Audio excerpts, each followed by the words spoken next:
can hear us. Oh, you can hear us? Looked up on the corner of Okay. Indian Trail and Avenue B. Wait. Big-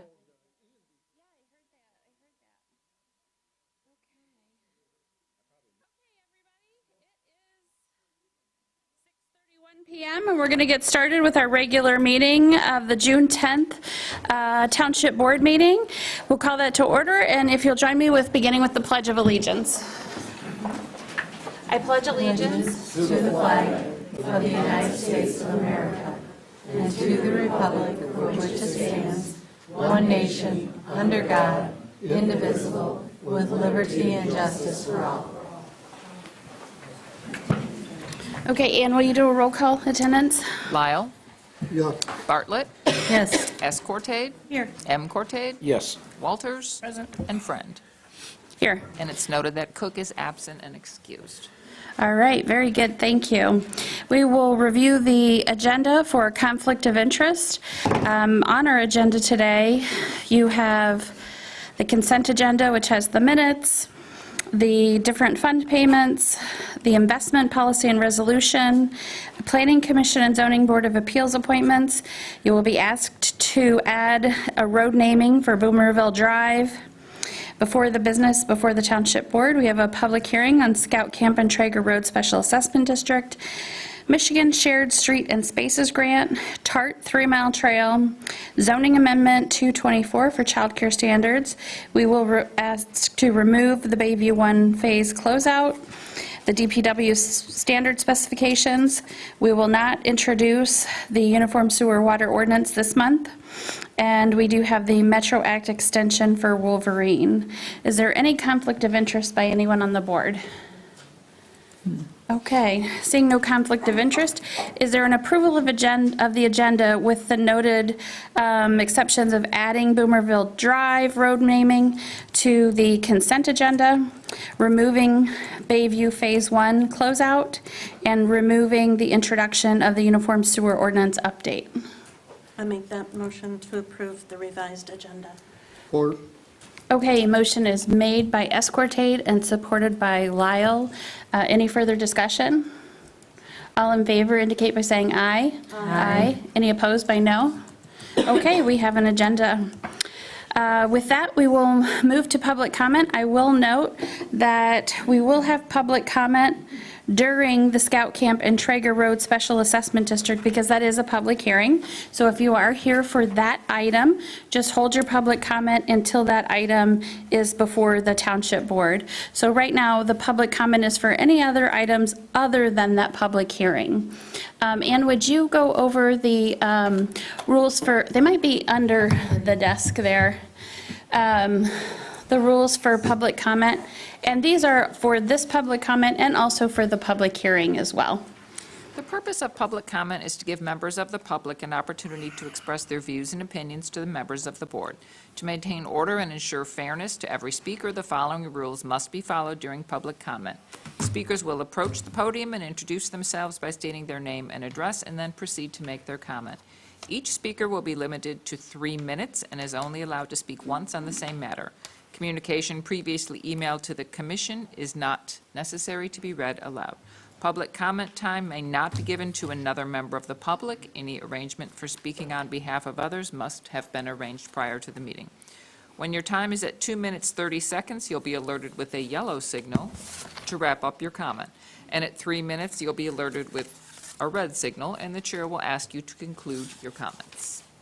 Okay, very good, thank you. So right now we'll have our first opportunity for public comment. If there is anyone who would like to deliver public comment, again, on anything other than the Scout Camp and Traeger Road Special Assessment District, please go ahead and deliver your public comment. Hello, how are you? How are you? Nice to see you. Nice to see you too. My name is Michelle Howard. I live at 435 West 11th Street in Traverse City. I'm also the library director for the Traverse Area District Library. And I'm just here tonight to let you know some factual information about the library because we will be on the August 6th ballot for a millage restore. I think I emailed a packet, and if I haven't, when someone hasn't emailed it, it will be coming to all of you, just with some slides with some information and some contact information about the library system. Basically, Basically, we're 6 libraries under one library card. We circulate about 1.3 million items a year, and about 420,000 people come to visit us every year, which doesn't include all the digital people who sometimes just use our digital stuff. They don't even walk inside our library, but that's okay. And so we really work together as a team, but what you're really going to see as you go to all the different libraries is a distinct library that fits the needs of its community. And that's all I have to say. And then my colleague Chantel Lenz, who is the manager at the East Bay Branch Library, has, I think, 3 minutes or less to say to you too. Thank you. Hi, Chantel Lenz. I live at 203 South Pioneer Road in Beulah. Between our 6 locations, we offer a really extensive range of services. There are the physical things you can borrow, which you most likely already know, a lot of books, movies, magazines, but there are also board games, yard games, tools, toys, musical instruments, presentation equipment, hotspots for Wi-Fi, baking pans, the list goes on. We're always expanding. We also offer physical services like computers, copiers, meeting rooms, assistance for people with visual and hearing impairments, but we also build community with our free programs. Here at East Bay Branch, we do a weekly story time, which some of you may have seen because we do it on the other side of this building. We outgrew our space for doing this program, and we have so many families coming that we also added a second day every week. I facilitate the longest running book club in our system here. We offer monthly yoga and Tai Chi classes, author events. We've held grief support groups, escape rooms, art classes, all kinds of things. And we even recently partnered with Feeding America to provide free lunches for children 18 and under and adults with disabilities 26 and under. We'll be doing that into August. We do all of this with a 264% return on investment from the value that we collect in the millage every year. We cater to people of all ages and walks of life. It's not uncommon to see a kid crying in the library because they don't want to leave, because they tell me it's their favorite place, and they invite the librarians to their birthday parties without asking their parents. Generally, I'm just so appreciative of the sense of community that I find in this work. I've gotten to know so many East Bay residents and other people who use this location through what we do, and it's a pleasure to work with them to meet and expand on what their vision is for what their library can be. We're just really proud of doing all these things for our patrons, for your constituents, and our community as a whole. Thank you. Thank you.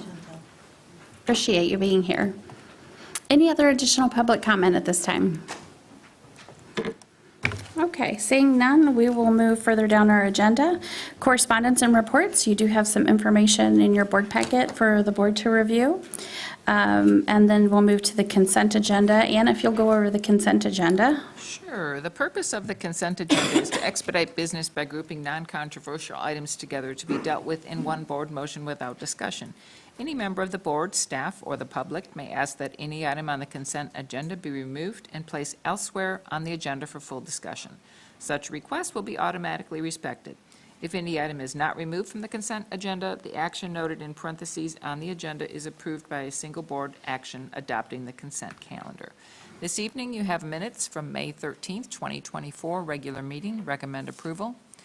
From the general fund, checks numbers 18696 through 18763 in the amount of $186,414.24, with check numbers 18703 and 18706 voided. In the emergency fund, check numbers 5632 through 5653 were paid in the amount of $17,240.79. Receiving fund, check numbers 2939 through 2943, paid in the amount of $185,966.39. The escrow fund, check numbers 2012 through 2017, paid in the amount of $20,079.53.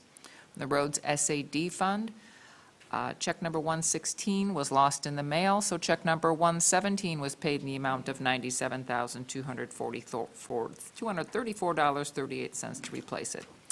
2 payrolls, the payroll dated May 5th through May 18th, check number 7687 through 7696, totaled $67,659.37. And the payroll dated May 19th through June 1st, check number 7697 through 7703, totaled $73,289.87. Total payroll, $140,949.24. Total amount paid, $629,915.47.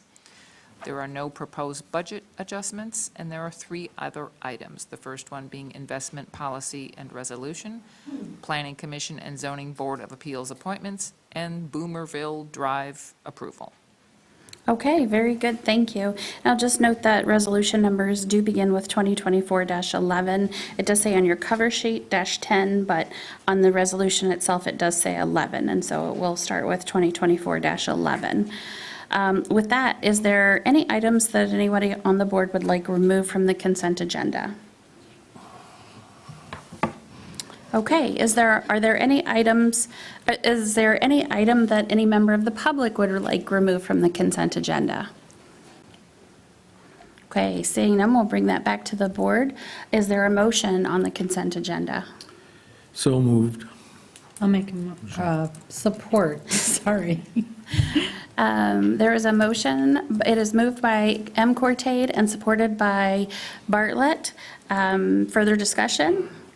We'll do a roll call vote. Ann? M. Cortade? Yes. Bartlett? Yes. Lyle? No. Walters? Yes. S. Cortade? Yes. And Friend. Yes. Okay, with that, we will move to business before the Township Board. The first item on our agenda is the Scout Camp and Traeger Road Special Assessment District. So the process that we'll go through for the Special Assessment District is we'll do a cursory review of the Special Assessment District. We do have Derek Weichland and Dan Walters and Larry Lacrosse here from the Road Commission, and we will allow them to speak on the project. Then we will bring that to the board for any specific questions to that point. And then after that, we will open the public hearing, note any questions or comments, and then bring that back to the board and use our resources if we need any questions answered. So with outlining that process, let me just go over a couple initial things. We'll go ahead, Dan and Derek and Larry, whoever would like to, or all 3 of you, address questions, come on up here because this will be a pretty quick review. The first, this is about a road special assessment district for Scout Camp and Traeger roads. It is a gravel road. It is intended to remain a gravel road. The first inquiry at the township was in November of 2022, and the process that we go is that there's a payment that needs to be made for $1,000 for inquiry to the Road Commission. That was made in April of 2023. We received a first estimate in November of 2023, and then an updated one in June of 2024. So let me just go over what a special assessment district is very quickly. It is outlined in Public Act 188 of 1954. A special assessment district is a value that is attributed to an improvement, and that is assessed on the property owners whose property is improved by that. It is done typically at the request of property owners.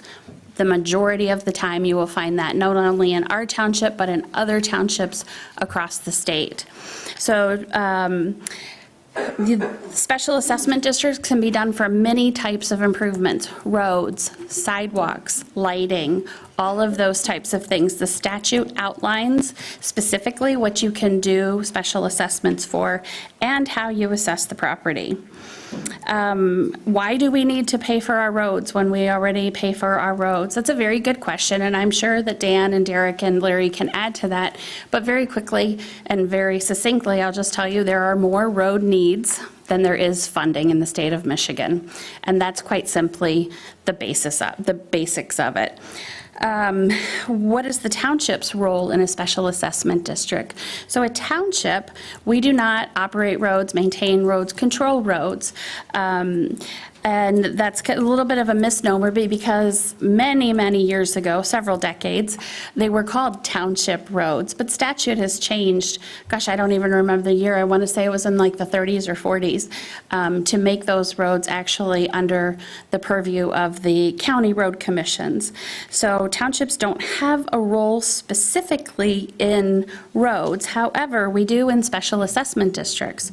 So we act as the legal entity, the municipality that holds the public hearings, which is what we're doing right now. And for special assessment districts, there are 2 public hearings. And so we hold those public hearings. We also tabulate the signatures. We create the special assessment roll, which sounds very formal, right? But really what the special assessment roll is it has the property tax ID, the address, and then how much the assessment will be. That special assessment roll is created between the first and second public hearing, because one of the things that the resolutions that we consider at tonight's meeting is the direction to create the special assessment roll. The other thing that we do is we finance that special assessment.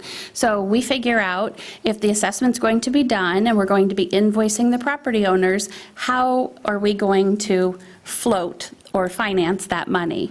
Are we going to do it by doing a bond, which we have done before? We've had a $1.2 million special assessment district that redid the roads in 2 neighborhoods. And for that one, we took out a bond. Another time, we've done several times, we've done very small subdivisions where we've been able to self-finance it, meaning we use funds that the township has that instead of us investing them in some type of a mutual fund, bond market, whatever, we just invest them in that and the interest gets paid back through the assessment. When we do finance through the bond, that rate is set through the bond. When we do the investment or the loaning, then we tie that rate to 1% over a 10-year treasury note. So that's how we calculate the interest. So that is, and then finally, the township's last bit of the role is that we invoice those property owners. When we invoice is with the winter tax bill. Now, the assessment is not a tax, quote unquote. It is an assessment for an improvement. And that goes on the winter tax roll. The reason we put it on the winter one is because, well, that's when the township taxes are, and it tends to be the smaller of the 2 tax bills. And so we try to even that out for people. Also, there's a question on how we finance that, regardless of whether that is done through bond counsel and selling a bond, or whether we internally finance it.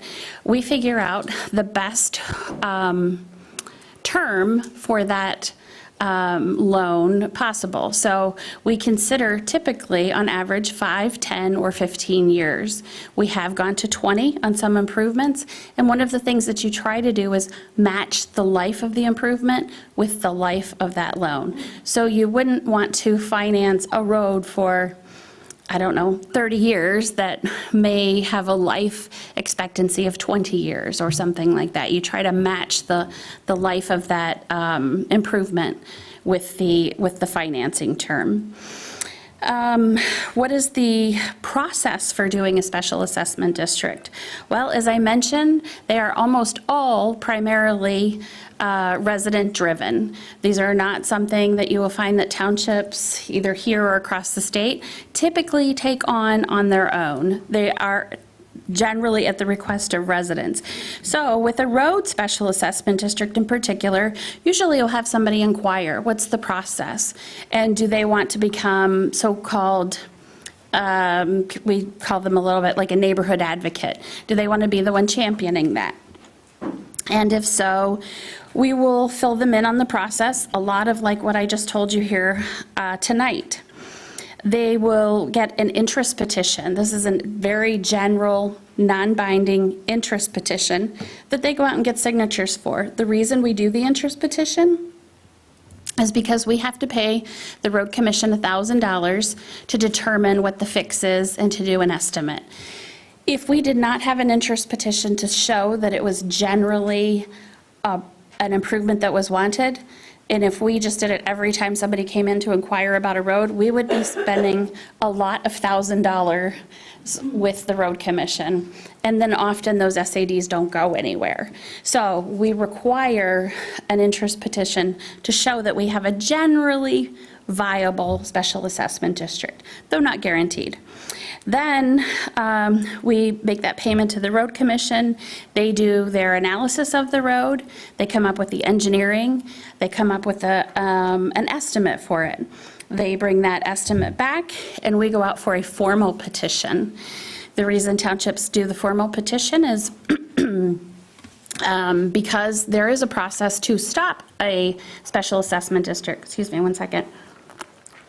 Didn't know I was going to be talking quite this long.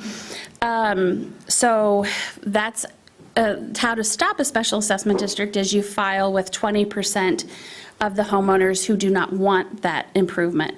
Well, we ask them to file a formal with 51% ahead of time so that we know that that's a viable special assessment district. Once that formal petition is done, then we schedule the first public hearing. So right now, that's where we're at in this process. Again, administratively from the township, you'll see that this is a team approach between Tracy, Sue, and myself of coordinating that. Tracy invoices the improvement once it is solidified on the cost and puts that on the tax invoice in December. Sue validates the signatures and calculates the percentages for the sufficiency, and I communicate with the residents and fill them in about the process and schedule the public hearings and so forth. So that's kind of how special assessments work. And we do have the road commission here. As I mentioned, Dan Watkins is the road commission manager. And Dan, if you could fill us in a little bit about the improvement that's anticipated on Scout Camp and Traeger Road.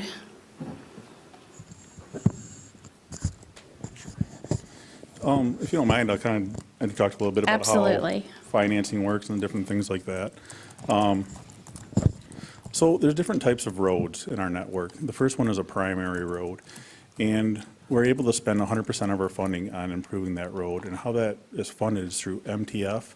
It's the Motor Transportation Fund. And how we're funded, we don't get any money off of property taxes or anything like that. It's every time you fuel up your vehicle, there's a fixed rate. It doesn't go up. If the gas is more, there's tax. It's just a fixed tax rate.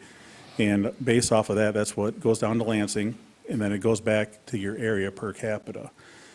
So it's not a ton of money that comes back from the MTF funding.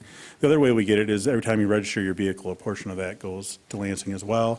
They divvy it up per capita, and a portion comes back. Unfortunately, us in northern Michigan, we don't have the capita that they do downstate, so they get more of the funding than we do. So that's where a lot of the funding goes. The second type of road is a local road. And with that, the way we're able to do that, we're only able to spend half of our MTF funding on that road surface. So we can only do 50% on that road. That's where we try to partner up with townships and different people. Mostly look through it like an SAD to fund that other 50%. Now, we are able to spend millage funds on that other 50%. We do have a millage. 1 mill in Grand Traverse County generates roughly about $5 million a year. So we're able to spend that on local roads. To put that in context, right now to do 1 mile of paved road with shoulders is $1 million. So that's roughly 5 miles of road when we're looking at 2,200 miles of road within the county. When you get down to gravel roads or subdivisions, there's just not much funding left. So that's where the SADs come in a lot of times. We try to hit with total, I think we're spending about $6 million a year on roads. We try to hit those locals and primaries, the one that everybody sees once you get out of your subdivision, and we try to keep those roads in good condition. So that's where the funding starts to go there. Like I said, unfortunately, there's just not enough funding to go around to get into these projects. So I've gotten several questions and some emails, and people are asking, well, why aren't you able to fund this project on Scout Camp? So what we do get when it breaks out to on that MTF funding is about $5,700 per mile. So that $5,700 has to take care of us having a employee, a plow truck, salt, sand, our paved roads, painting, potholes, our gravel roads, going out and blading those. So by the time you spend that $5,700, it pretty much eats up. It's just general maintenance. There's not enough there for actual road repair itself.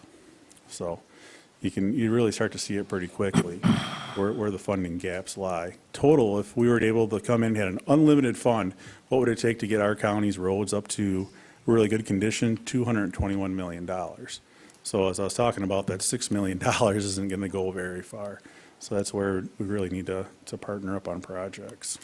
So a little bit about this project. I know there was originally a price that came out, and they looked at what they did was just putting in 6 inches of gravel. Usually when you have a gravel road surface, you want a good 6 inches there. So they were going through there. When I came involved in this project, I've only been the manager about 6 months. I took a look at this. And really, Scout Camp is a very, very interesting road because you have the lake on one side, you have very steep banks on the other side, and the biggest issue out there is water. There's no drainage, and that's what's going to take out your road. You can put another 6 inches of gravel on that road, and you're going to probably end up with the same issues in a short period of time because the water's going to come through and wash all that fresh gravel out. The problem becomes is where do you put the ditches? Because on a lot of there, you have one side you have a straight bank, on the other side you have the lake. We start trying to dump water and sediment into the lake. Eagle's not going to be very happy with us, so it's not going to do cross culverts. So it's really kind of a difficult project. The other thing in there to establish, and there's a lot of trees, in order to get the ditches and get the road surface, you need to be about 22 feet wide. And then you need to put your ditches on the outside of that. That's going to be difficult on that stretch of road. It's going to get very, very creative when working on that road. So total, we came up with a rough number of around, I think, $400,000 is what it would take to do a full improvement on that road. So I know you guys are talking about that tonight. We do have some other options that we could talk about, but I'm not sure, Beth, how far you want me to. You can mention a couple of them now if you'd like. Okay, sure. What we could do is if for some reason you don't decide you just want to do this in one big shot, in the winter, we do have, slow times where we're not plowing snow. We need to do something with our guys. A lot of times we go out and cut trees. We could direct them now, that you're interested in this and have them go through and start doing tree work and cutting that. Sometimes in the, we call it in between seasons, in between spring and fall, we could go out and start doing some ditch work. And that might be able to get that cost down and start to do something with that road so that when we did come in and put some gravel down, it actually would last. So that's kind of the scope of the project. Not to hijack your meeting, but Nope, I'm you're totally fine. open for questions that anybody has or anything. Yeah, and- yeah, what I think we'll do is, we'll bring that back, do the public hearing, people can note their questions, and then we'll come back and answer them. Okay? All right, sounds good, thank you. I do want to mention just a couple other questions that popped into my mind that we also receive often is how do we spread the assessment? The statute dictates how we spread the assessment. There are two ways. They can be per foot frontage, and it can be per plat. So we've done them different ways. Traditionally, we have, honestly, we traditionally have a subdivision that has very uniform parcels. And so with that, we do per plat. We're doing one right now. There's like 70-some households in it. We literally take the cost and divide it by 70-some. With this one, it is very interesting. Dan mentioned the road's interesting. Well, it's not only the road, it is the district too, because you do have people who utilize the road who do not have frontage on that road. So we are working with legal counsel. As I mentioned, that assessment roll with the cost attached to the parcels is created between the first and second public hearing. We've done some initial looks at this, and what we're looking at doing is like maybe two portions of the cost. So one portion of the cost would be spread out per frontage, and the other portion of the cost would be per plat. So we'll get into more of those details when we create the assessment roll, and we've utilized legal counsel to make sure that that is done appropriately through the through the Public Act.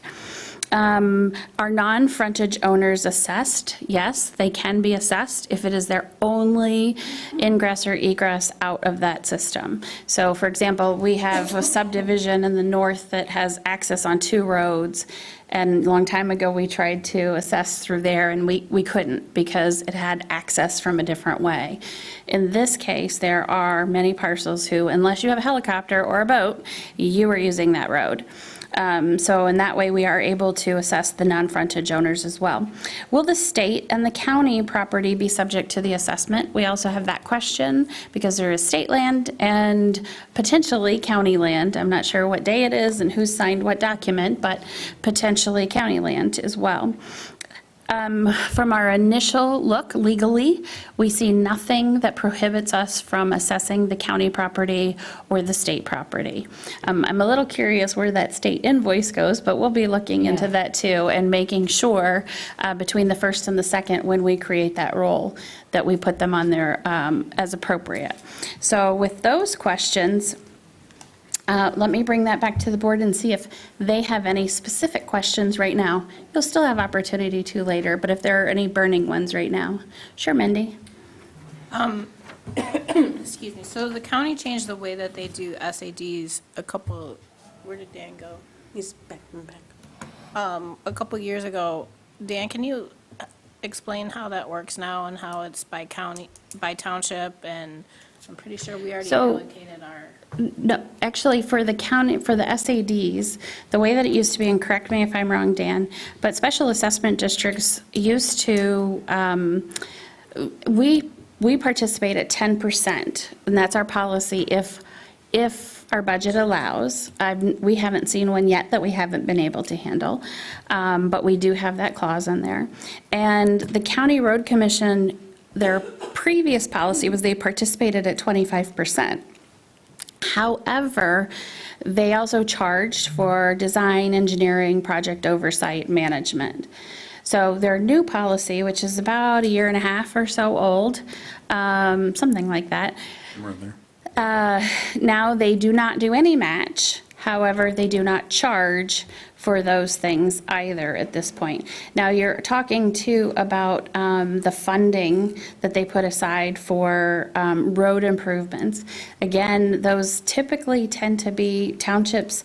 Some have used some have not, I think. We had not used ours, and we just allocated ours to township. Or, I'm sorry, to Town Line Road. That's Currently, correct. those aren't available for SADs either. They're only local roads. That's right. So, thank you. yep, only local roads. So again, more of those collector roads. Now, the portion where we no longer do the 25, so what we do is we take care of all the engineering for the process. We have inspectors on site. We take care of all those issues, which works out to around that 25% cost. Yeah. That way, it's just not all up front. You guys aren't having to finance that percentage, and then we just, we're taking care of all that.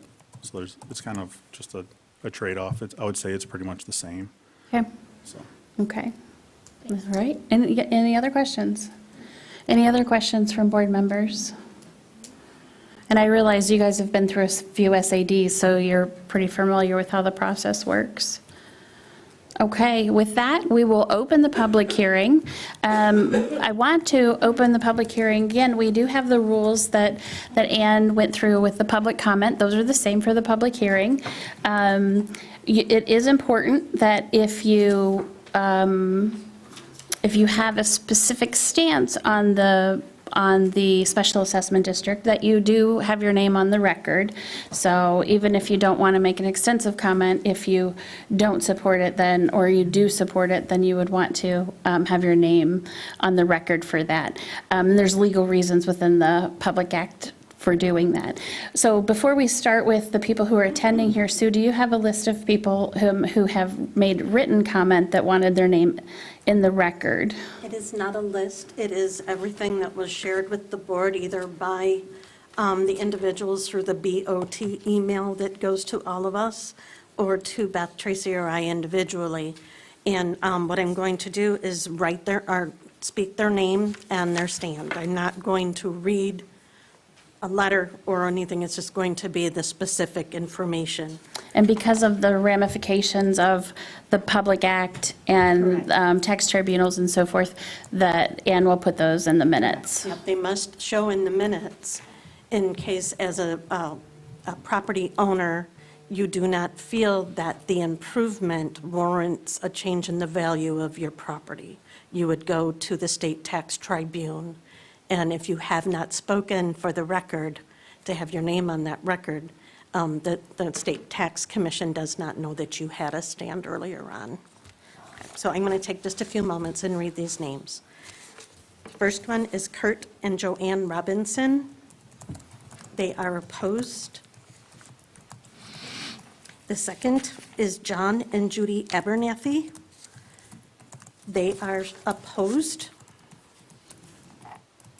The third is Michael Thomas Case and Josephine Case. They originally signed, but they now oppose.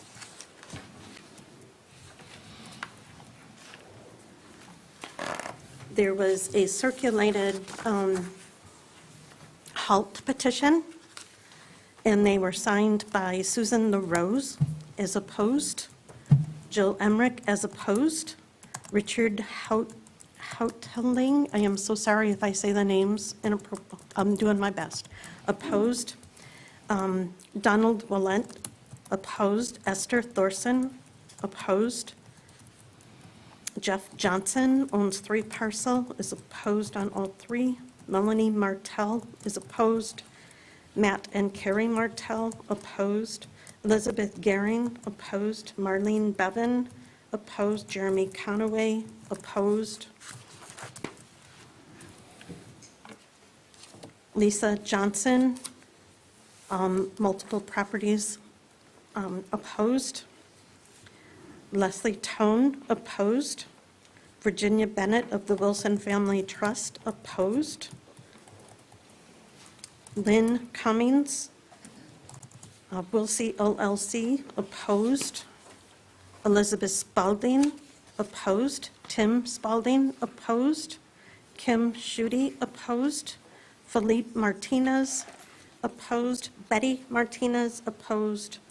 Joe and Ivy Young, opposed. Maxwell Madigan, opposed.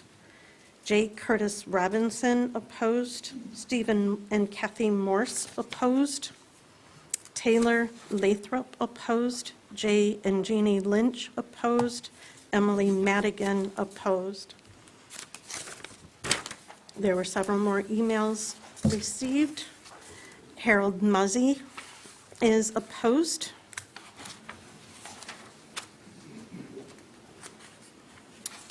Jill Emmerich is opposed. Wayne Weirick is opposed. And the Youngs asked that they had earlier signed, but they are opposed. And also Kathleen and Robert Lepick opposed. They did send in an initial letter of support, but they are rescinding that. And Sandra and Jerry Whitvote are opposed. They did originally sign the petition. There is some correspondence from Ms. Rose that you all received.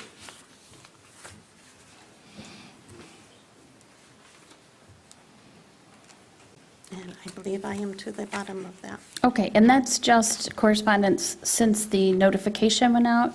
That does not include the names of people who had sent either that they opposed it or that they supported it from the beginning? Correct. Okay. This is just since that latest legal notice came to you, basically the third one you received from me due to complications with the road commission. Or, excuse me, not the road commission, Dan, didn't mean to give you that one. The Record Eagle, notifying you of this hearing tonight.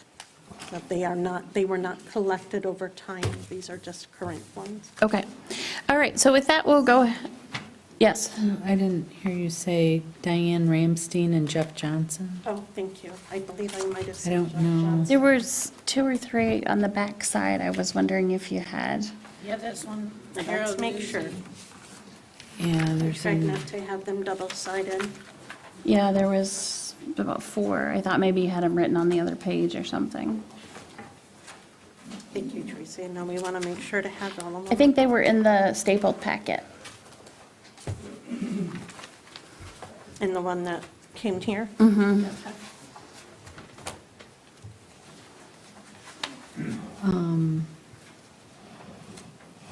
don't know who this is. And, Diane Ramstein and Jeff Johnson are opposed. And I don't know who this one is. Can you try and make noise? That is Stephen. They did not print their name. I think that is Stephen Morse, who also sent. Yeah, And we could go verify with the Yeah, address. we will, since we've got ones that are Okay. not that way. okay. So then the other, Dave and Lisa Johnson, Lisa Tone, the Wilson Yeah, Family that Trust, one you read. and Leslie and Leslie Tone and Lisa Johnson. So again, and these are just ones that we've received. This one too. You're welcome to read that one. Harold Musi. Yeah, I did say that one. Yeah, I think I said Muzzy. I'm not sure which name, how to pronounce that, but yes, we did note that one. And also, again, for the minutes, these are just letters that have been received just since the notification went out, not prior support or non-support of the. They were since the of the petition was SAD. turned in, creating the proposed special district, special hearing notice. Okay. All right, so with that, we'll go ahead and begin public comment and open this public hearing at 7:12. If you have a comment or a question, please feel free to approach the podium. And if someone is speaking and you would like to speak, please stand a foot or two behind them so we can keep things rolling. And we'll just abide by the rules from Ann and go ahead and make yourself at home and introduce yourself first, please. Don't be shy, because otherwise we will close the public hearing and you'll lose your opportunity. Hello, how are you? Well, so, Good. my name is Michael Condra. I live at 5522 Traeger, and I originally signed the petition, but seeing how it's not what was proposed to us in the first place, I'm now opposed to it. So I just wanted to state that. Okay, thank you. Next, please. How are you this evening? I'm doing well. Good. Grant, excuse me, 5555 Scout Camp Road. I just had a question about, what did you say as to having to say this? What rights do I lose if I don't say I'm against it now?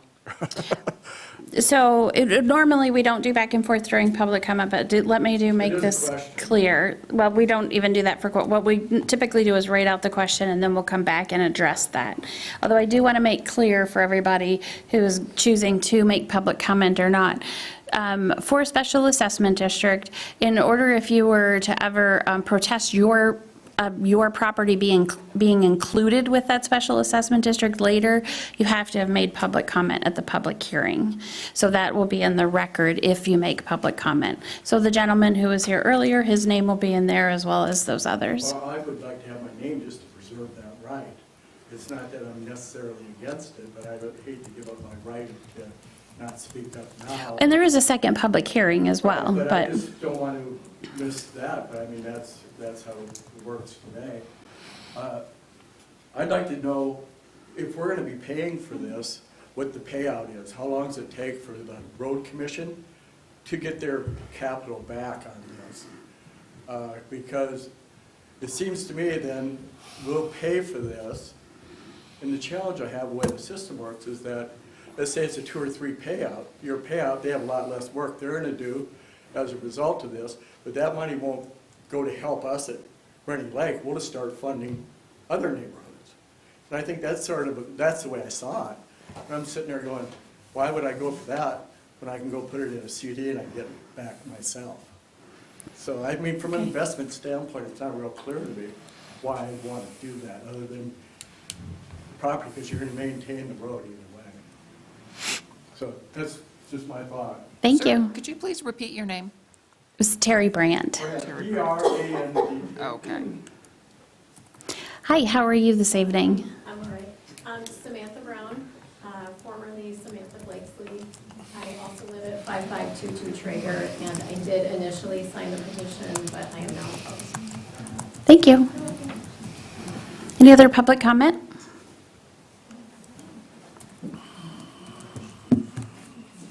I don't believe, Susan LaRose, 5595 Traeger Road, I don't believe I've made my public stance, but I stand in non-support of this current petition, and since, 1989, I was the first with my husband Traceford LaRose to start this petition, and that failed due to wanting to make Scout Camp Road 66 straight feet wide and tree removal. So, again, I stand in non-support because of how the petition was presented, and it was presented as the county stating that all the existing ditching and drainage need no modification, and that is not true. In this pile and this stack of over the years, everything from 1989, 2005, 2013, I can't remember the other year after 2013, it might have been 2017, and both times the circulator was the same person, and now currently, I'm sorry, but I can't approve this particular petition due to the fact of the drainage not being supported, or even, especially, it did mention that they were going to leave it as is, and to me, that money was, I think, 197,000, then it was 206,000, and now currently it's over 400,000, like 167.15. And don't forget, with that 400,000, they can go ahead and add up to, I believe, 10% more without having to come back to the residents, if I'm correct. I think I am. So when I look at that bill, I'm looking at $440,000 and $440,185. So to me, that's more of a realistic bid. And so I had to say no to it. Do I want our road fixed? Absolutely. But I feel that, and I don't know if this is time to say it, but I'll say it really fast until the ride goes on, is I know the township did a special assessment recently for Holiday Woods, and the township did give 10% of that, and that was like $140,000. And then also the road commission gave 25%, but then it said since then the policy has changed. So I was hoping if this did go through, that at least GORIC, I have no faith that GORIC's going to play, or the state, so why even bother sending those out, because they're just going to come back, and then what happens to that bill? How does that get split back into our bills, or what? So I was hoping with the county and GORIC turning into a county park, not only are we going to have more East Bay residents coming to a county park, which I don't blame them, but also all through Grand Traverse County. And couldn't the township maybe partner up with the county and pay a total of 10% to help fund this road? We will. Every resident that I talked with feels that traffic is and will increase, because they're going to want to see, well, let's see what else is down this dirt road further. So I think that should be looked at. So I'm hoping that you guys, I know Garfield Township contributes 25% their township, and they're not asking for special millage on the residents. They do that with funds and monies that are coming in. And I was hoping that maybe East Bay, you could have a line item for special assessment district roads that are in need for here, where your home township is, in East Bay Township. I think we're great as a township to. Thank you, Susan. Go ahead and afford all the other projects in the county. Thank you. Thank you. Okay, additional public comment, if I might, right before, just because I do want to correct anything that I heard that was inaccurate. So the township portion of Holiday Woods is not $140,000. The township board will remember that they approved a maximum of about $42,000 and change. That was 10% of that project. This project would also qualify for our policy, which I mentioned prior to when I was going over the assessment districts and how they work.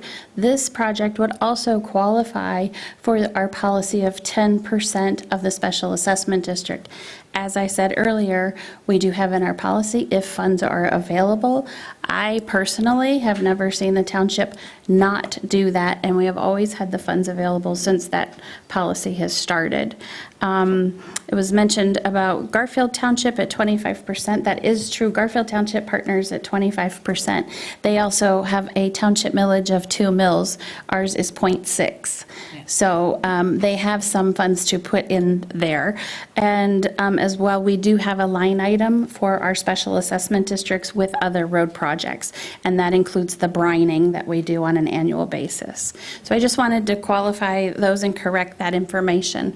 Thank you very much for waiting. How are you tonight? My name is Jill Emmerich, and I just want to put in record that I am opposed to this.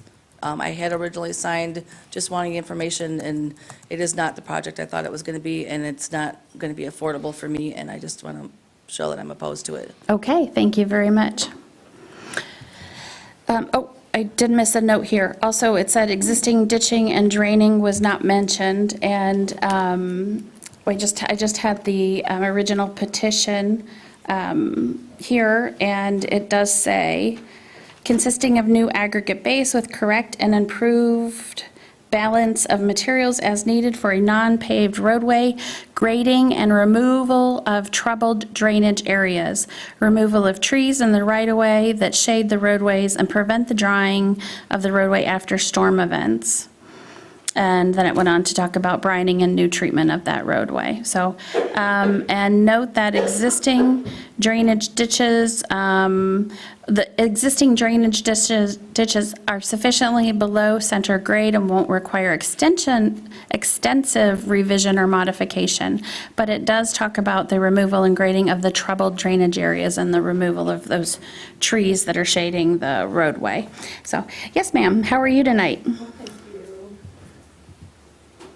My name is Susan Svensson at 5408 Scout Camp Road, and I live on what they call the trail, meaning I don't have frontage on the actual area, but I am highly dependent on the road. I use a good portion of the road. So I have a couple questions. One is a little bit more information about the drainage problems and how the Road Commission could address those in more detail. And also a question regarding dividing up the cost. The people with frontage, road frontage, if they're asked to pay what percentage. Personally, I would like to pay, a good chunk of it, almost just like it, because people could say, this isn't a paving, this is an important issue for all of us that use the road. So I don't know how you divide up the costs, if you could address, if we could have an impact on that. And then a couple grumbles. I went to the city clerk, or to the township clerk, and I didn't see any engineering plans there. Also, that the estimate should double, it kind of shows me that the first estimate was just totally wrong. But it is something for people to consider when they're considering the cost. That's a real shock, almost double. Mm-hmm. So, thank you. Okay, thank you. Further public comment?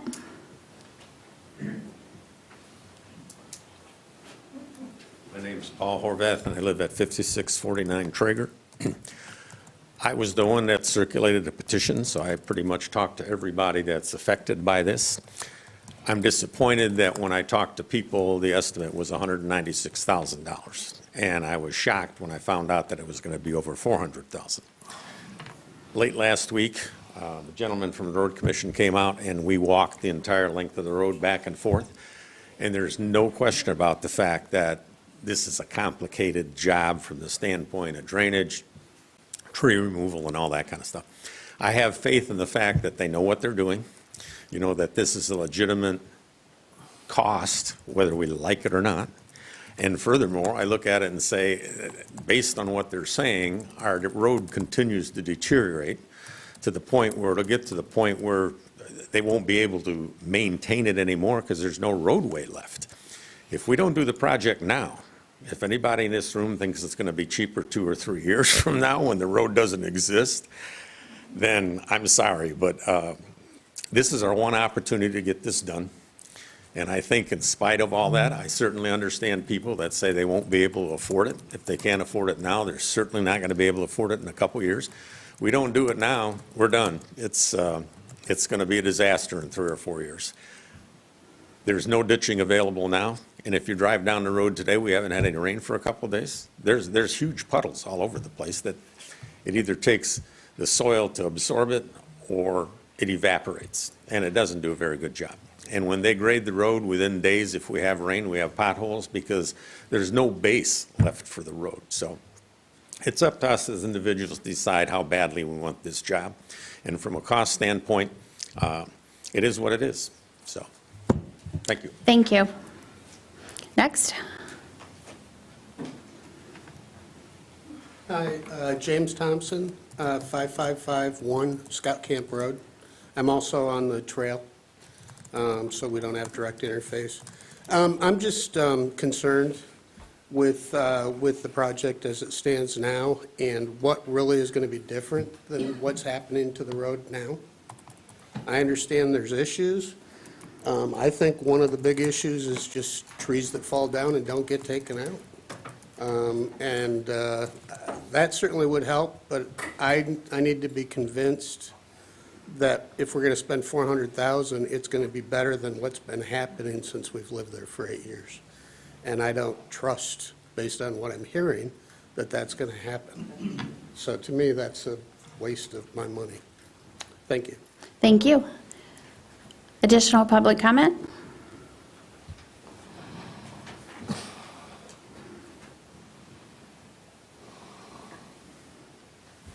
And if there is anyone else who would like to deliver public comment, please feel free to come up and stand behind this gentleman. How are you this evening? Good. Good. Wayne Warwick, 5581 Scout Camp Road. Where did 400,000 come from? The last letter I got was 206,000. And where's a map showing us how you would fix the road? How many trees you're going to take out? Now, I live where I'm beyond the mailboxes, so I don't have any Scout Camp Road improvement to take care of. That's all. Okay, very good. Thank you. Further public comment?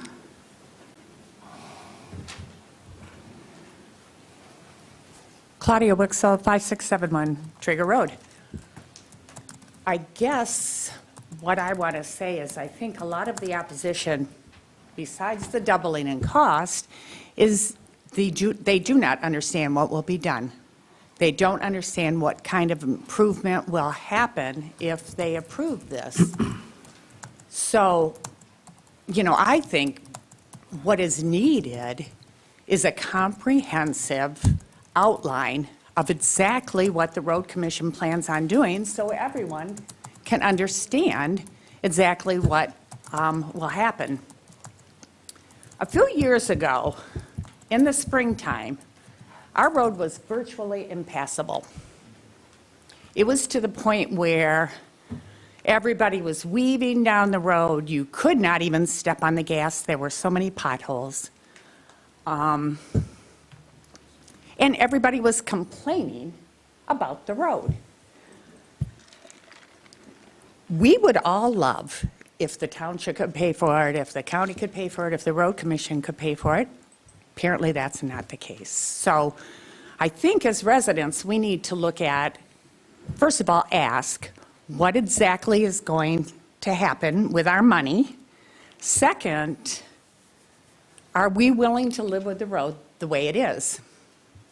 On a personal note, a few years back, I had some very serious medical issues, I live at the very end of that road. I'm the last person. It's me or the lake.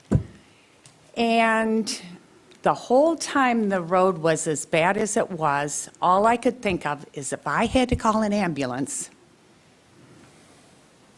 goodbye, Claudia. You know, they couldn't get down that road in a hurry. They couldn't get me out of there in a hurry. The same thing goes for if somebody had a fire. I can't imagine fire trucks trying to get down that road when it gets as bad as it does in the springtime. I don't know when the road is going to be to the point where it's unfixable. I don't have a clue, but we all know it has progressively gotten worse year after year after year. And what the county does, what the road commission does now, fixes it for a day or until it rains. And then we're stuck with the same situation again. So I guess if there was a way to provide everybody more information on exactly and what and how it's going to improve their property as well as their travel up and down the road, if we could do that, I think that would be a better place to go than just make a decision at this point. I think the public really needs to know what the road commission is proposing and be able to understand that. So that's what I have to say. Thank you. Hello, how are you? I'm great. My name's Matt Martell, 5277 Traeger Road. Listening to the other people and comments, I have a question that is for the board, and I don't know if it's the way we separate things. A couple people I know that live on the very end and other people that aren't on the road had mentioned that they would like to pay maybe more of the portion than the people that have the frontage. Is there a way that we can do a vote with the people to say, hey, you might sway some people that are on a no, that if it's all divided up like you had mentioned individually? So that's all. Okay, thank you. Any further public comment? Okay, with that, it is 7:32. We will close the public hearing. We'll bring that back to the board. Just a couple issues that were mentioned. First and foremost, I want to address, and we appreciate very much all of the comments given, but I would like to say I do want to address the emergency services portion of it. I specifically have the ambulance has driven that road to ensure that it is still passable for emergency services, medical services, and it is.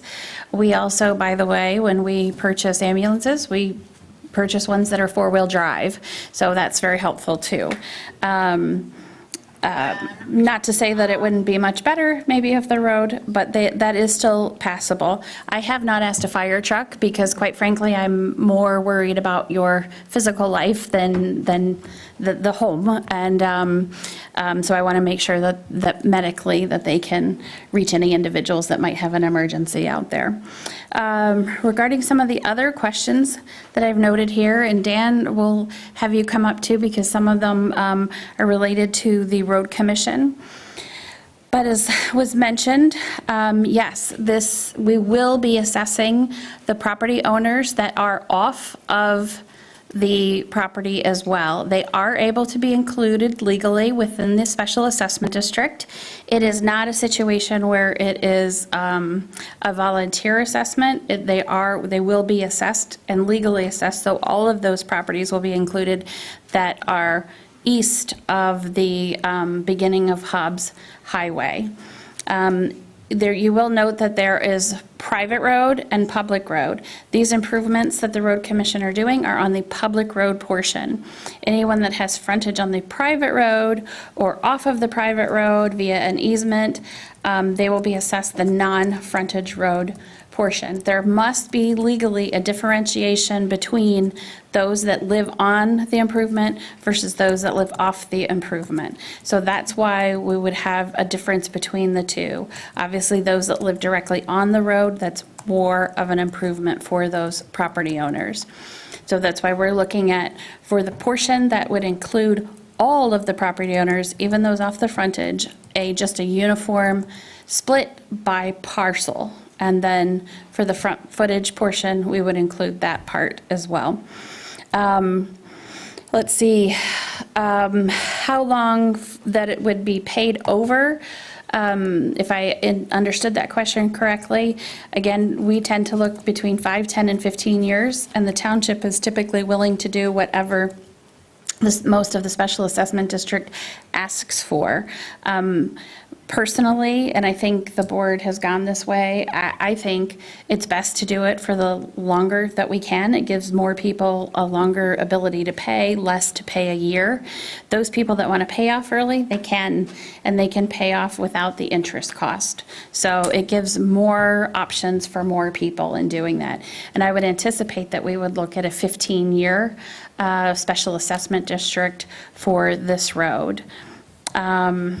Let's see, with that, can you, Dan and Larry, maybe talk a little bit about the drainage in the area, the fix to the area, how the road will look and function versus how it looks and functions now? So what will be different? I have Larry LaCrosse here as a superintendent for the road commission. Larry actually prepared the second document. I did go out there with Larry and look at it, so he has what the project will look like, and he has some solid numbers. I know there's some questions that brought up about tree removal and stuff like that.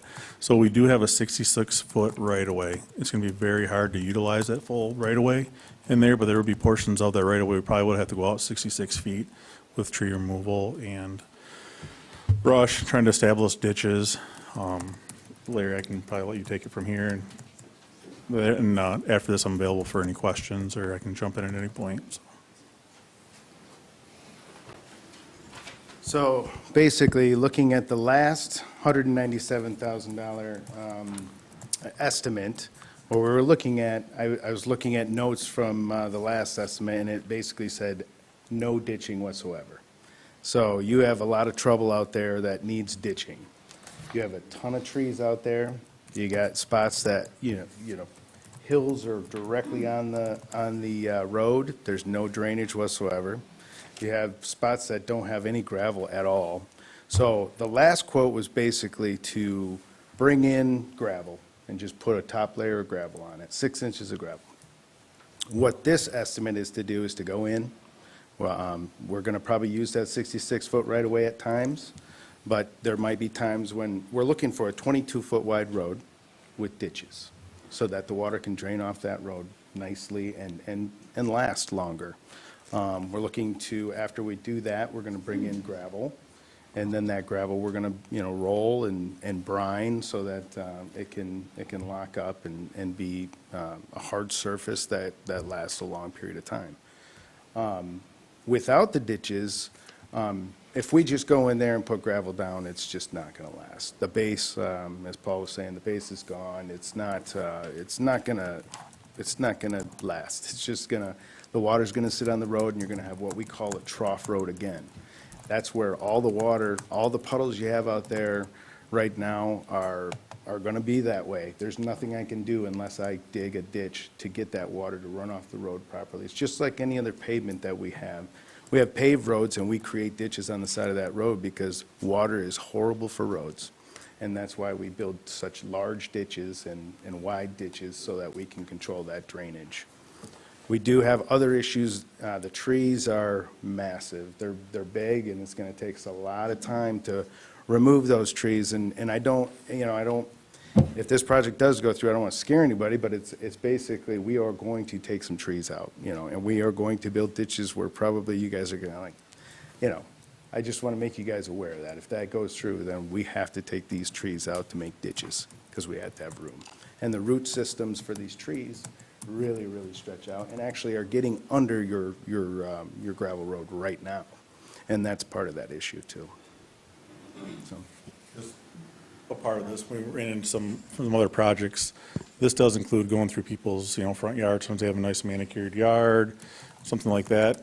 We have that 66-foot right of way, so we get into those. In the past, we have ran into sprinkler systems and different stuff like that. So just want to be, completely upfront with everybody what this project looks like. We do hate to cut trees. Me and Larry are both avid outdoorsmen, and, it's not something we like to do, but in order to establish a road and get it to last, it's something that needs to be done.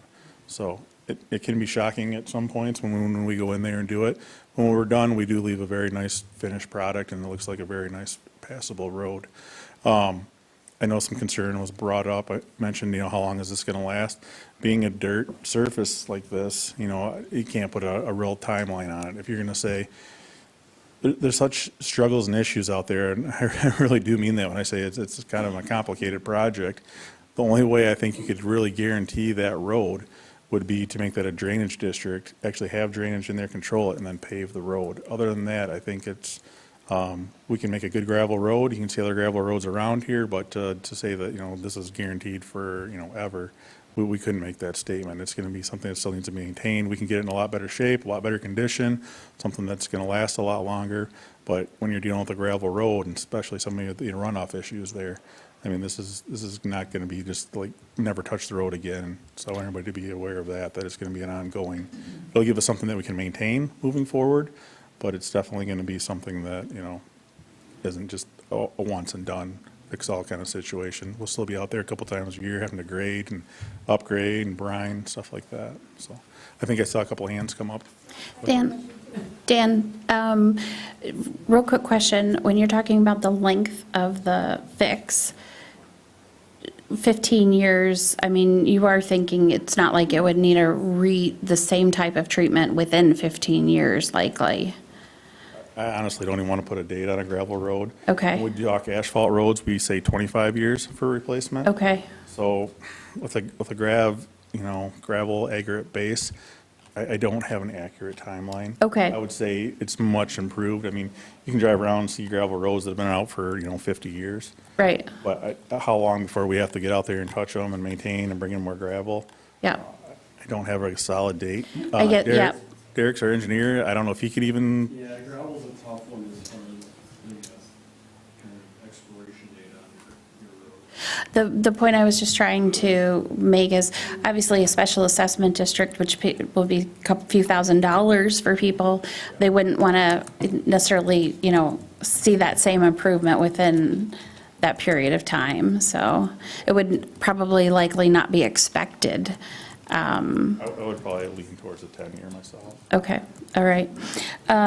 So we don't typically do questions, but I'll tell you, let's take about the next 5 minutes, and we'll do some quick questions, and then we'll get moving on the remaining agenda. You do need to come to the microphone so that the recording can hear it. I'm Carla Horvath, I'm at 5649 Traeger Road. My question is, you mentioned in the winter when you cut down the trees, and if you do it will that price be taken off of the original quote because it's something you're paying your men to do and you won't charge that cutting of the trees to us? Yep. So the question there is if during the winter, when we're looking for things to do and have our guys out, we could do that underneath local maintenance, and then it would be no cost to the residents. We can go ahead and take care of that. And then that would, did you say that would lower the 400? The more and more work we do out there, the lower the cost would become. But, that's more of a overtime. When we have time, it wouldn't be just a one-and-done shot. This might be a couple-year project. Okay, thank you. Hi, Samantha Brown, 5522 Traeger Road. I guess my questions are twofold. If your guys were able to do some of that tree cutting in the off-season, how much would that shave? And maybe that's not numbers that you have tonight, but I feel like that would be valuable to know. Okay. Yeah. Additionally, so I see some staking in my yard. Is that you guys that have put the staking for where the 33 feet goes from the center? I think so. Okay, I guess my concern is my driveway is very short. It's like at a 30 to 45 degree angle. So I assume I'm going to be putting a new driveway in as well. Well, it depends. We have to look at it. So we're going to answer real general questions about the SAD, not specific ones. You can touch base with I assume them. that this does not include, so to, I guess, focus my question a little bit more, you're doing the road, and if that chops my driveway in half, it chops my driveway in half. So anything, go to the center of the road, measure 33 feet into your property. Right. And anything in that distance is completely fair game. Okay, so it could be a straight up wall in my driveway? No, Okay. we won't deny access to your Okay. property, so we will taper that in or taper it out. Okay. But just so you know, if you were planning on like paving it or something like that, we might need to get that 33 feet. And I think you've got to follow up specifically with them. Okay. Yeah. All right, thank you. Okay, Susan, we're going to keep these brief and general. Okay, so don't ever, please remember, paved road is $1 million a mile, so we said, yeah, we could fix this by paving. Culvert, I see on this estimate, there's a 18-inch culvert, 44 feet. Is that the only culvert, or is there going to be ditching, like you said, in this, other than a 44-foot culvert? And it would adding more gravel throughout the 10-year period, would that be going back to a special assessment district? Because really, all you do in maintenance is blade. And then don't forget everyone that was here with the 66-foot right-of-way, Albert Corte Road. And that's why at one of the years, we protested because they just did a clear cut of Albert Corte Road when that turned from gravel to pavement. So I was just refreshing everyone's memory on Albert Corte Susan, Road. so once you improve the road, what will your maintenance be that will just be covered under regular road commission maintenance? Yeah, I think, like I said, we'd be out there a couple times a year grading. We can bring out some basic amounts of gravel to try to keep, potholes and stuff like that down. But if we get into a point where, the road totally, sunk out again or something like that, that's probably something we'd be looking at. I don't foresee that happening, but I just want to, I understand. when you're dealing with a gravel road and dirt surfaces and water and rain, you just never 100% know which direction it's going to go unless you actually, pave that and can control that 100%. Would you have suggestions for those that have paved driveways to keep that water off our road?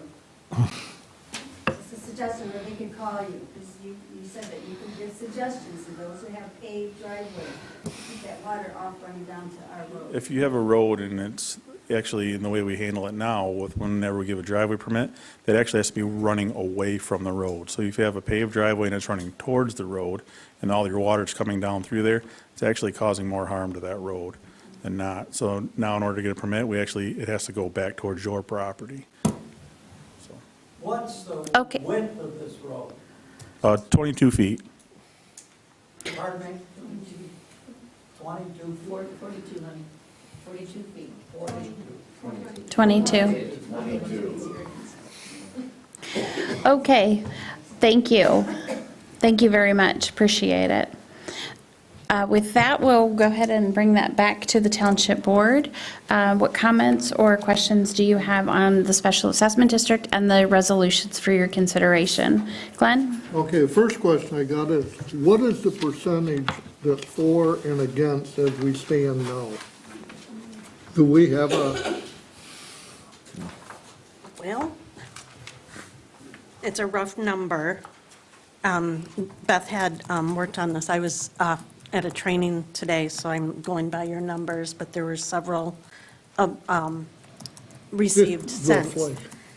Initially, it was 54% in favor with the petition, and the informal cease petition had about 28%, and there have been additional folks that have added their names to that, not for it, that initially signed, so it does move that a little bit more. so the number 4 is 54%? Initially. Initially. The other thing I have is, we all got a letter, I'm sure, but I got one, and the address was 5319 Traeger Road. So I pulled it up on the computer.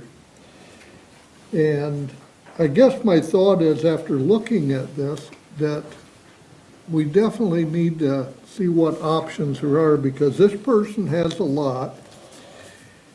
Front footage is 644 feet, which sounds like they got a great lot. The only problem is, if you go to the east line, you got 80 foot is what you got. Now you've got a 70 or 65 foot setbacks between the front and the back. If you go 400 feet it gets down to 50, I think it was 53 feet, 55 feet. So it comes down, and then it opens up where the house is. But beside the house, if you go right beside the house to the back lot line, it's only 77 feet. I can understand that person being real concerned because of the length of frontage they got, but it isn't really, majority of it isn't what I would call usable land. So I don't know how we can structure it to come up with something that's equitable. And there's another lot I see on the map, 5375, looks like it might be the same thing, I don't know the footage. But those are the concerns I had, but at 54%,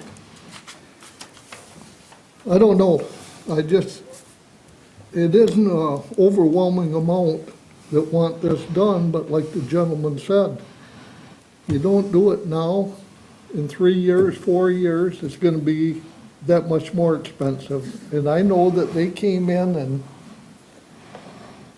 God, I'm trying to remember what year it was. It was back, 10, 12, 14 years ago. The same problem that we're sitting here today with, and I know it was a lot cheaper then than it is now, so that's something that has to be considered. I don't know if it's, and I'm throwing this out there, it's possible to table this for a month and give all the people, tell them to get together and figure out what would work for them, because 54%, man, you're just breaking what you need to have a special assessment. That concerns me. Yeah, couple quick comments regarding that. I think what I understand, and not that this matters because it still stands at 54%, which is I think they stopped once they hit the 50, over that 51%, they stopped collecting signatures. It wasn't necessarily the only amount that they could get, so to speak. But then again, we have had some questions and some people who have changed how their support is. So that's very interesting. With respect to the parcels you were talking about, I don't remember the addresses off the top of my head, but you're right in that this is probably one of the hardest special assessment districts that we've done, because the thing that you do and you figure out how you're going to assess that cost on property is you're always trying to achieve, just like when you do valuations, you're always trying to achieve the most equitable spread of the cost. And that's pretty difficult in this one. So I have engaged with legal counsel in some questions regarding that specifically, have some initial ones, but would be working with them on some of the finer details as well. That's the little bit why we're looking at kind of merging the two different styles of per plat and per foot. So anyway, other questions and comments? Mindy? So there are comments that people want to see the actual design, and we're not there yet. This is one of the first steps before an actual design takes place, so that we can't show them the design because we have to, $1,000 is not going to give you a design. So my question is, or my comment is, can we talk about how we actually get to a design to get better numbers, and how the people that are, I'll call them on the fence, that they've changed their mind primarily because they don't have enough information, and they feel like we're saying yes to something or no to something, but we're deciding on something with not all the facts. And I think that everybody needs to understand that this is a process, and that design is not now. This is the conceptual phase, and how we could possibly get 6 whatever it was, 40-foot long pipes in the ground, and where they're going to go, that hasn't been decided. These are just conceptual numbers to give us a tool to go by. But I just want to go through the process from here. Well, I think that there's a point that you're making, which is those that will be within the special assessment district don't have the information. Board members here are familiar with the SAD district and the process and what we usually have. And some of this is very similar to what we usually have. Because we also know what happens between the first and the second public hearing, which is a considerable amount of work as well. So, that's definitely an option available to us. Yep. Comments or questions? I think I heard Dan say that this would be done over a couple of years. That was one of my questions. If we decide to go forward with Yeah. it, would it be done this year or next year? Dan, that's a good question. Could you pop back up? Sorry for putting you on the treadmill back and forth here, but, if we were to go forward with the special assessment district, not necessarily at this meeting, but at a subsequent one, but say within the next 3 or 4 months, what's the relationship of that comment with the work? So the couple of years was if it got turned down and you wanted us to start to see what we could do improving it on our down times. It would probably take us, we're not going to be able to run out there and do it all in one stop shop there. Okay. I would say if we're talking this doesn't get approved for 3 to 4 months, we're going to be getting close to winter season, so it'd probably push it into 25. I would say if it was something that happened here in the next month, we could maybe possibly do it as a fall project. The problem with a fall project is you start to get into rain, and that makes it really difficult to do gravel roads, but we could probably do a good portion of it. So, yeah. So with the timing of that, if we did the special assessment within the next few months and push that to a 2025 project to be done maybe in the spring or early summer of next year, then over this winter, you would do some of your tree cutting because you've got oak wilt out there, or we all have oak wilt all around us, and so we want to be real careful. I know you do too. So you guys would be having to cut after that October date or later, depending on the weather. Okay, so you would still do some of that preliminary work over this coming fall, winter? Yep. Okay. Okay. Yep, Matt? Just as long as you're there, is there any relocating of any of the road, or you'd plan on just keeping it right where it's at? Once we get out there, we'd have to survey it. And if there's any stretches where it made sense to maybe straighten it out a little bit here or there, we could look at that at that time. Well, I'm just thinking along the lake there, you get pretty dang close to the water. And so. We'd have to But stay it's with. hillside on the other side. Well, We have I to know, stay but- within our 66 feet, so, you only have 33 feet in one direction, you still have to get a ditch in there, so there might be, you could move a road 10 feet a direction here or there, but you're not gonna be able to completely get it away from the lake to actually get the proper ditching in that we need. But there could be some realignment and straightening, but probably nothing major. And from what I understand, you talked about with the tree removal, that you would remove all the trees on the lakeside. That becomes another issue because you really want those trees there, the foliage, so that it keeps the bank there. So that's where it becomes another issue is we have 20 feet there and there's trees, you take those trees out, that's probably gonna wash that road right into the lake. So that's where it becomes very tricky. So we need to try to direct most of the watershed the opposite way versus we usually try to get a 3 to 4% crown in the road to send the water both directions. There might be some spots where we have to send it only in one direction. Yeah. So we'd probably remove some trees on the lakeside, but we would try very hard not to move much because that root base is what's keeping that, from sloughing into the lake. And I would say you could use that same rule of thumb on this road as far as clear cutting a 66-foot wide path through there. There should be places you can leave some trees. So rather it'd be pretty selective rather than maybe out on some. We just did a project down in Mayfield Township, South Ray Road. We went 66 feet on that, and it's out in the middle of a hayfield. So that's like the ideal into the 22-foot road here.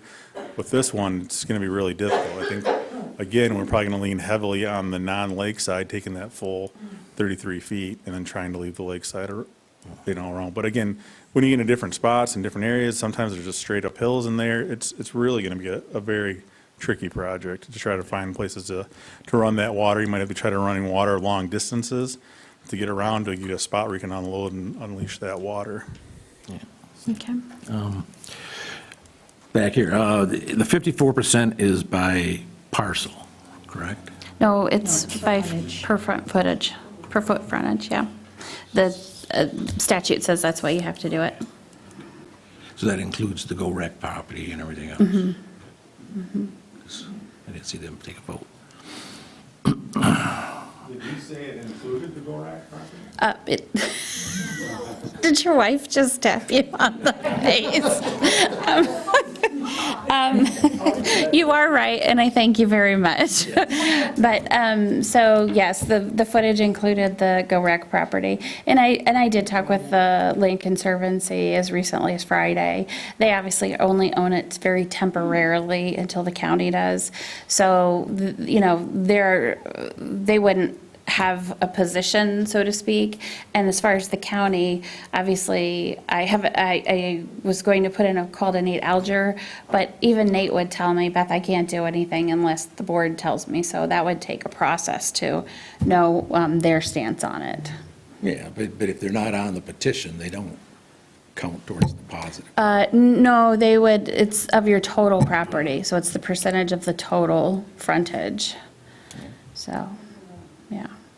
But so they're not counted one way or the other in that. They're not in that 54%. So it's not I- 46% negative, it's 54% positive. It was. Yes. It was. Yep, yep, yep. I guess one of the things I would suggest is, because, you know, I really hate to, while I wouldn't blame any board member here who just wanted to say, we're done with this, because there's been a petition at 54%, then there's been a counter petition, and some of those people have removed their names, some of those aren't. And this board has had this SAD before them, what did you say, 12, 15 years ago, and that wasn't even the first time. Four This is the times. fifth time. Yeah. Fifth time. So I wouldn't blame any board member if they just said, we're done. The residents don't know what they want to have improved out there or not, or maybe the communication isn't good with road commission or township, whatever. So that would be understandable. However, again, this job's only going to get more expensive. There is no more base left to this road. And it needs to be improved for many reasons. While they're still safe for emergency services, it is pretty darn tough to get out there. The road is difficult. We have at least some interest.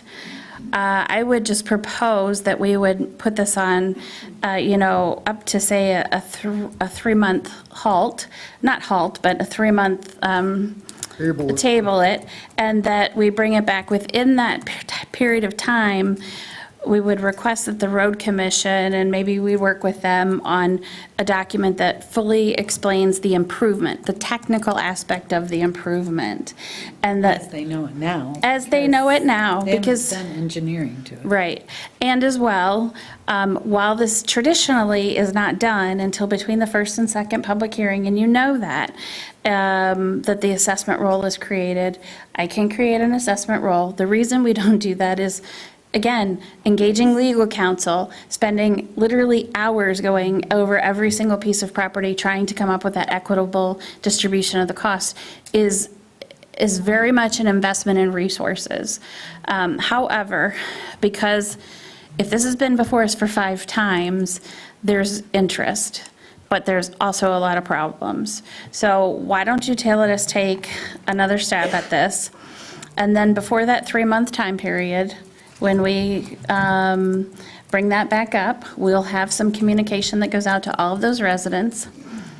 Heck, we may even choose to keep a petition here that people can come and sign. Either way, here's your petition for it, here's your petition against it.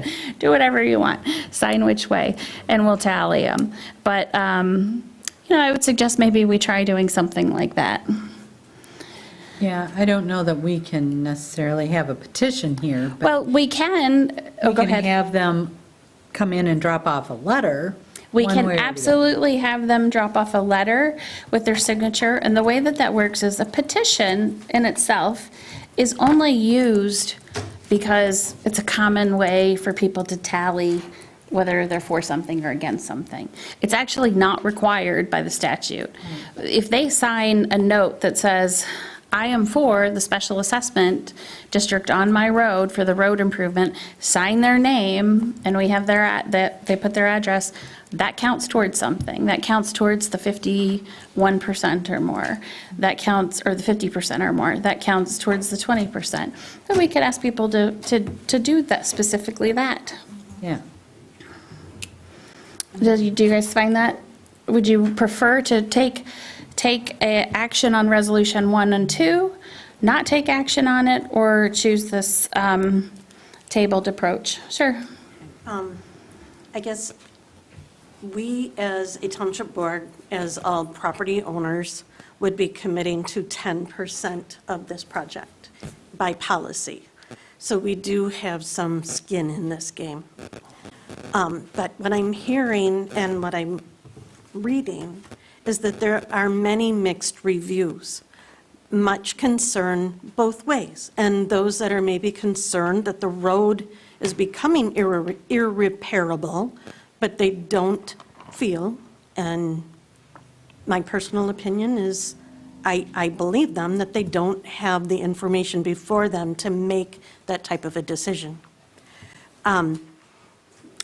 It's not what I want, it's not what this board wants, it's what we're hearing from collectively those property owners. And right now, it's so mixed, I can't move forward with those resolutions, but I would consider tabling this for more information, to get more concrete information for the property owners and this township board to make a better decision. But one thing needs to be noted, not for us to make a better decision. We've done SADs with very similar sets of No doubt. facts.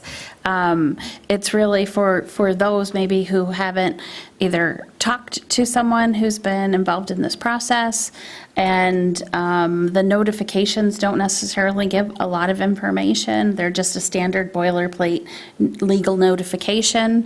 So, yeah, if they haven't. The amount of dollars that it's changed in such a very short time, I think there needs to be some more time to discuss that and massage why it jumped that high. And if we wait 3 more months, is it going to then become 600,000? Yeah, and it concerns me. And I did have Dan, that price is good through, you're estimating that would be for a 2025 project as well, correct? It's probably going to be pretty close. The one thing we could change differently on a 2025 project is our gravel pricing. We did bid out gravel for 2024. We'll put gravel back out in 2025. Trend has been increased prices in gravel. Okay. What's sorry, go ahead. Just to clarify, I know we're asking for more detail. On a gravel road project like this, it's not like an asphalt road. We're going to have blueprints and all these kind of things. Yeah. When we get out there and work on the road itself, it's kind of can tell us what we need to do on the project. So, I mean, the easiest thing to tell everybody that anything within that 66-foot right-of-way and 6 inches of gravel and ditching, that's kind of what the project's going to look like. We're not going to be able to come with, blueprints and, Yeah. different Nope, things like that. I understand that, and that's why I Everybody say, understands it. They want to say more information. This is kind of the information that we would bring. and that's why I say this is similar to other SADs that we have indeed passed with this type of information. Holiday Woods was one, Timber Hill Road was another one, and we've had similar information. There is not, if any resident thinks that they're going to know every cost, every bit of information, every tree that is or is not going to be cut, every driveway, how it's going to be affected, that doesn't happen. So all of this goes through the process. Once an SAD is finalized, we've gone through the first public hearing, second public hearing, and you guys are either ready to do the work or ready to bid the work. We do have a pre-construction meeting, and that is where the road commission will be there. Tracy's usually there, I'm usually there. If you have questions on the special assessment district process and invoicing or the spread of the cost, we're there.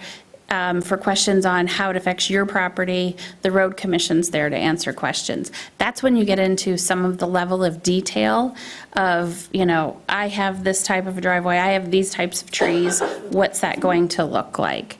But that's after the whole process is on its road and approved, and you're getting ready to do the fix. In light of like maybe an on-site meeting and walking the road, I think that'd probably be our best option if we're actually trying to get the most detail of showing what people we're actually talking about. Okay, that could be a possibility, definitely, especially with the nice weather. Absolutely. Is everyone satisfied with that from the board standpoint? So I just want to make sure, process-wise, this was the first public hearing. We've closed it. That's done. The next possibility would be bringing it back for a second public hearing.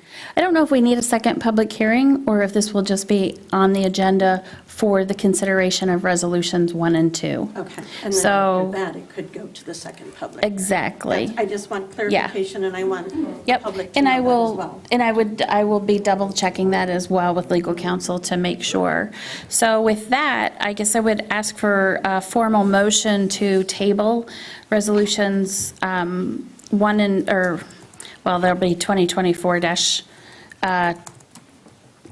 and 13. Do we number them now, even though we're not? Yeah, because if we just don't end up using them, we don't end up using them. We'll just show that they were not enacted. 12 and 13, right? Or you could do it this way, tell you what, good point. We'll just table resolutions having to do with the road special assessment district for Scout Camp and Traeger Road. Does anyone, I guess I just made that motion, would anyone like to second that? I'll support. Okay, motion is made by Friend, supported by Lyle. Any further discussion? Okay, all in favor indicate by saying aye. Aye. Any opposed by no? Okay, very good. So we're not answering any questions right now, but you're free to be in contact with us, and you can look for this on future agendas. And as well, your newsletter will be coming out, and right on the front page, it tells you how to subscribe to our agendas and our packets, so that you'll know all of the topics that we'll be going over. Thank you very much for coming tonight, and with that, we will move on to the next agenda item. Can we give, Yep, we'll recess for about 2 minutes. That's a whole big plan for everybody else's prices. So doing all this other stuff without knowing their bids irrelevant, because it's not even a decent price. No one said it. just ask them to take their conversation out. Yeah, I will.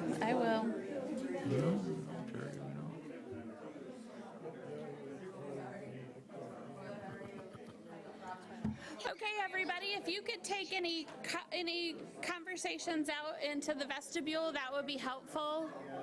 Dan, Derek, Larry, thank you for being here. Appreciate it. Okay, everyone in the last row there, if you could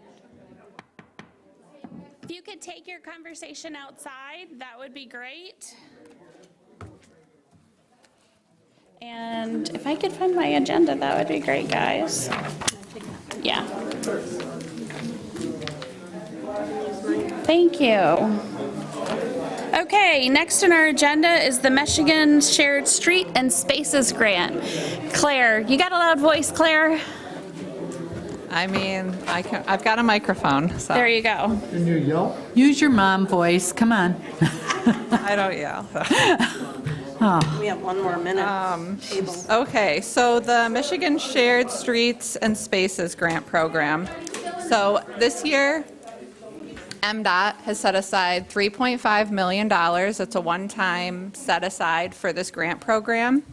It's intended to support communities for walkable, bikeable, transit, micro, mobility friendly. So cities can apply for this grant funding, transit authorities, among others. Townships are not eligible, but Beta had approached the township, was interested in applying for this grant. It can, any entity can request up to $200,000 in funding. And so this is really great timing with the beach district visioning and the desire for placemaking amenities. And so We are partnering with Beta to, Beta's the applicant, to apply for, it'd basically be 10 different stops along that corridor with a variety of different treatments, but really looking to set permanent shelters. Right now, there's the Adirondack chairs, which are nice, and they're, popular with tourists, but the Bay Line is getting really a ton of use along that corridor year-round. I mean, a ton in the summer, but it's really a year-round transit route, and so to continue to support the Beach District and some of the placemaking and transportation improvements, we are looking to just provide our support for this application. There's no match that we're seeking for the township. It's a $103,000 project, and I was actually surprised at the cost. I thought it would be higher for 10 of those transit stops with concrete pads and stuff, but that's the amount that they're looking for. So this would just be a resolution of support for the application to the Michigan Shared Street and Spaces Grant Program. Okay, so thank you. This resolution would actually be 2024-12. Correct. Are there any questions for Claire? I guess one question and then throw it out there. Beta runs along the highway there. Now, those highways are overloaded. Is there any talk about somehow putting a turn in so that you relieve lining the traffic up? Yeah, I can say that Beth and I have talked with, developers, potential developers, property owners. Beta has actually approached, I know Stellar Hospitality, the Hyatt House hotel that's going in. So they are actively looking for, potential pull-out locations. It's just with limited right-of-way, but that's definitely a piece of the planning that we're looking at. So that is a great point. Somebody is looking at something. We are. We haven't come up with anything yet, but we are looking at options. It's really tough in some of the places, like up on 31. It's just so tough up there, but we're trying. Okay, any other questions for Claire? Is there a motion to support Resolution 2024-12? I would make that motion to support resolution 2024-12, resolution in support of application to Michigan Shared Street and Space Grant Program. Support. Okay, motion is made by Lyle and supported by Walters. Your placard's not towards me. There you go. I've only known you for like 10 years, Any further discussion? We'll do a roll call vote, Ann. Lyle? Yes. Walters? Yes. M. Cortade? Yes. S. Cortade? Yes. Bartlett? Yes. Friend? Yes. All right, very good, thank you. Next on the agenda, we have TART 3 Mile Trail, and we have some information here on TAP grant resolution easements. Julie Clark is with us, Elizabeth Calcutt, and Claire Carner to talk about this, and also a resolution in support of Transportation Alternatives Program grant application. Okay, well, I can just introduce it, and then we've got Julie and Elizabeth here to answer more detailed questions. But you'll recall back in January, the Township Board adopted a resolution of support for the TAP application. And so in working with TAP, TART found that there was some additional information needed. So this is basically a resolution in place of the previous resolution that will go into the TAP application. So a few of the, specific clarifying information that they were looking at for this resolution, the specificity of what the township is committing is in that resolution.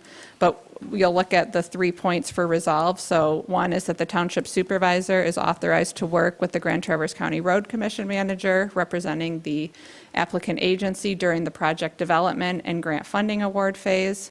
Number 2 is important. East Bay Township commits to trail ownership and the implementation of an operation and maintenance program over the life of the facilities constructed with the TAP funds.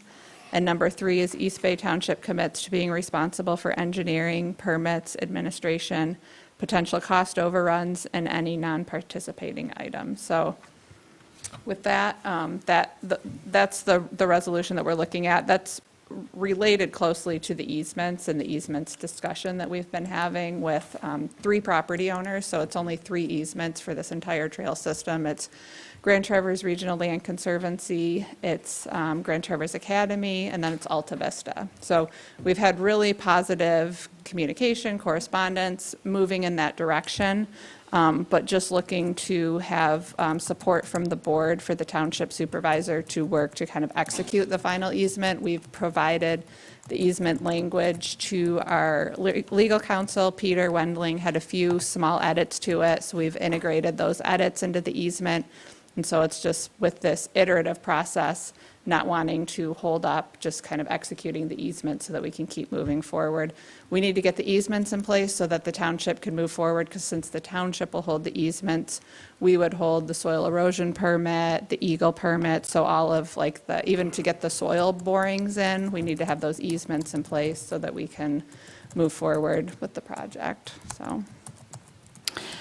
Julie, do you want to kind of walk us through those 3 points, how they relate to other projects you've done and this project, and what those resolution will do for you? Claire covered it a bit, but if you have any additional information. I do want to specify, right, that this application is more, I would call it like an addendum to what was done, because the application that the Road Commission put in, they are still the applicant for the TAP grant. So these are just clarifying statements.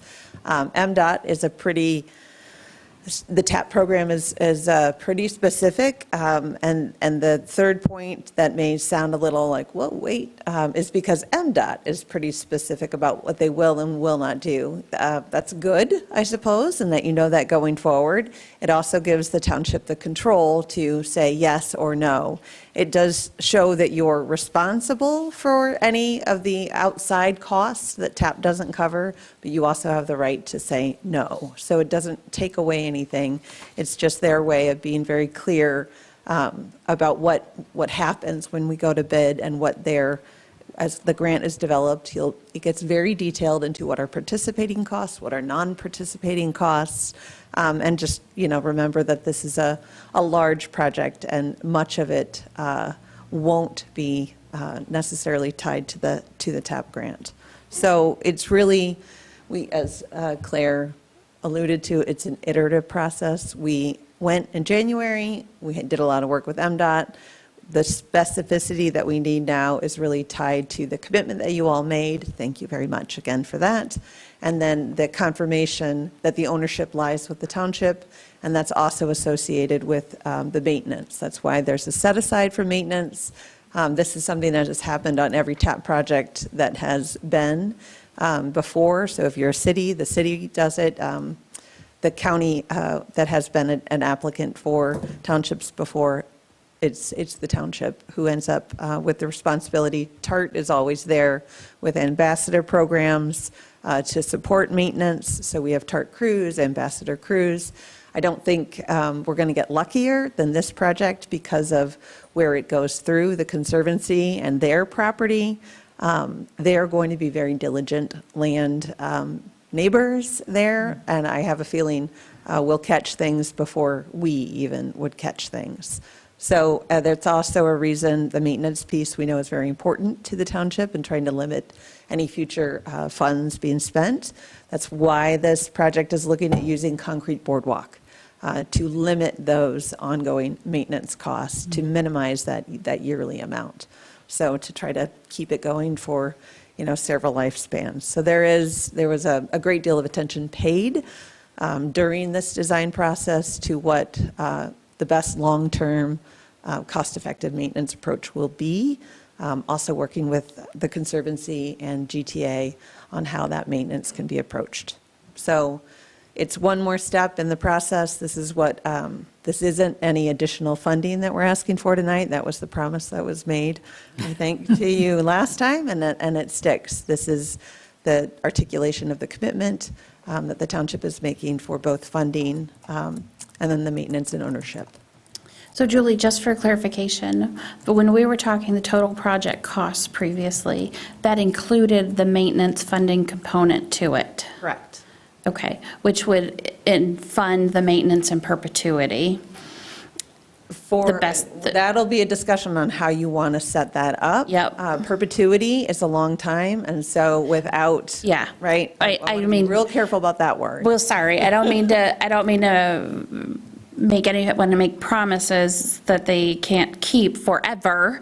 But I guess what I'm saying is, we are planning for that maintenance cost. It's not like, we did the $1 million, it's not like it's coming back and like, oh, and then there's another 500,000 piece for maintenance. Correct. That maintenance piece is being planned for the best that we can plan for it. Correct. The Okay. idea is to be able to support those annual operations by having those funds built into the project cost at the beginning, so that it's not a scramble every year of how are we going to maintain this. And then I just want to point out too, because I appreciate the fact that, because even I read this the middle of last week, and I was like, oh, 0.3, whew, that feels just so final. But what I'm understanding is that is with respect to the TAP and MDOT funds for this. This is not a statement with regard to the entire project where TART's like, well, if we run over, we're washing our hands from it and we'll come back to you for another $1 million on top of the other $1 million. This is for the MDOT TAP portion. So, and that, yes, that is true, but I guess I want to be very clear there that the TAP portion is where those projects get applied. So say it gets phased, and phase 1 uses TAP projects, and it's still a $5 million project. That is considered TAP-funded Okay. project. Phase 2, if it doesn't use TAP dollars, just doesn't apply. Okay. So I'm not trying to be semantic-y here, but I just want to be clear. This point is really about the decisions that the township gets to make when it comes to the time of opening bids. MDOT will draw a line, though we've seen them do fun things with that line. MDOT will draw a line and say, okay, your bids are in and they're at, they're 10% over. So East Bay Township, you have the ability to cover that 10% or say, no, it doesn't, we're not going to do that. TART is a partner with you. That's where so we. These would be conversations. Right. These are collective. We've Do been we here. change the project? Do we Value increase, engineering. do we increase public, the public portion of it? Do we stage it further? All of those things. Yep, you get a Okay. lot of choices at that point in time. Okay. Yeah, and this is TAP's way of being very clear that they have a limit and they have a line, and they're not going to go over it. Okay. Right, any questions for Julie or Elizabeth or Claire? I'm sorry. Oh, Glenn? Sorry. When we approved these funds, 500,000 was put in for maintenance, correct? Is that what, The pie chart Yep. Yep, and not necessarily 500 from the 1 million committed. I think Right. the idea was to leave that flexible, but yes. Okay, towards the what my 500,000. question is does that fund, that 500,000, you're not gonna get it at one time, it's gonna be over 4 years. Does that get put into a fund where it draws interest and it's only gonna be used on that section of trail? I'm just, Yes, and that will be a discussion that we will have with East Bay Township on how you want that fund to look, because there are a lot of different ways that it can go. But yes, they are directed toward 3-mile trail maintenance. And that, our funding could go potentially towards all capital, and they could use other funding towards that maintenance piece. So the funds are flexible to take advantage of best of the grant applications that are out there. But yes, they're planning on doing some planning for that maintenance. Yes. We've been doing this now, Glenn, since I've come, so that was, 2010? And it's been very successful and very critical in our perspective to have these maintenance funds raised as part of the original capital campaign. Okay, other questions? You had some, Sue? I appreciate the clarification, because that big lift that we awarded last month, the first thing I thought, oh, great, they're coming back for more money. Not yet. Well, we know there's not a ever, never. It will always be something. But that it was accounted for and earmarked for the maintenance in what we provided in support last month. That's helpful to know that part of it.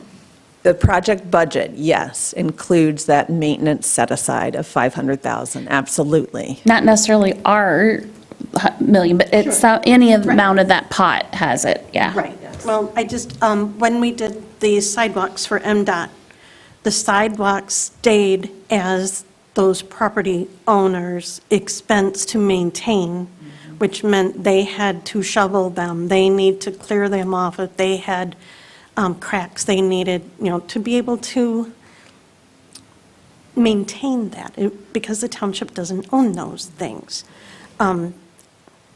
That's also, I guess, before the Park Commission took over the expense of partnering with the winter maintenance on the trail along the, between 5 Mile to Parsons.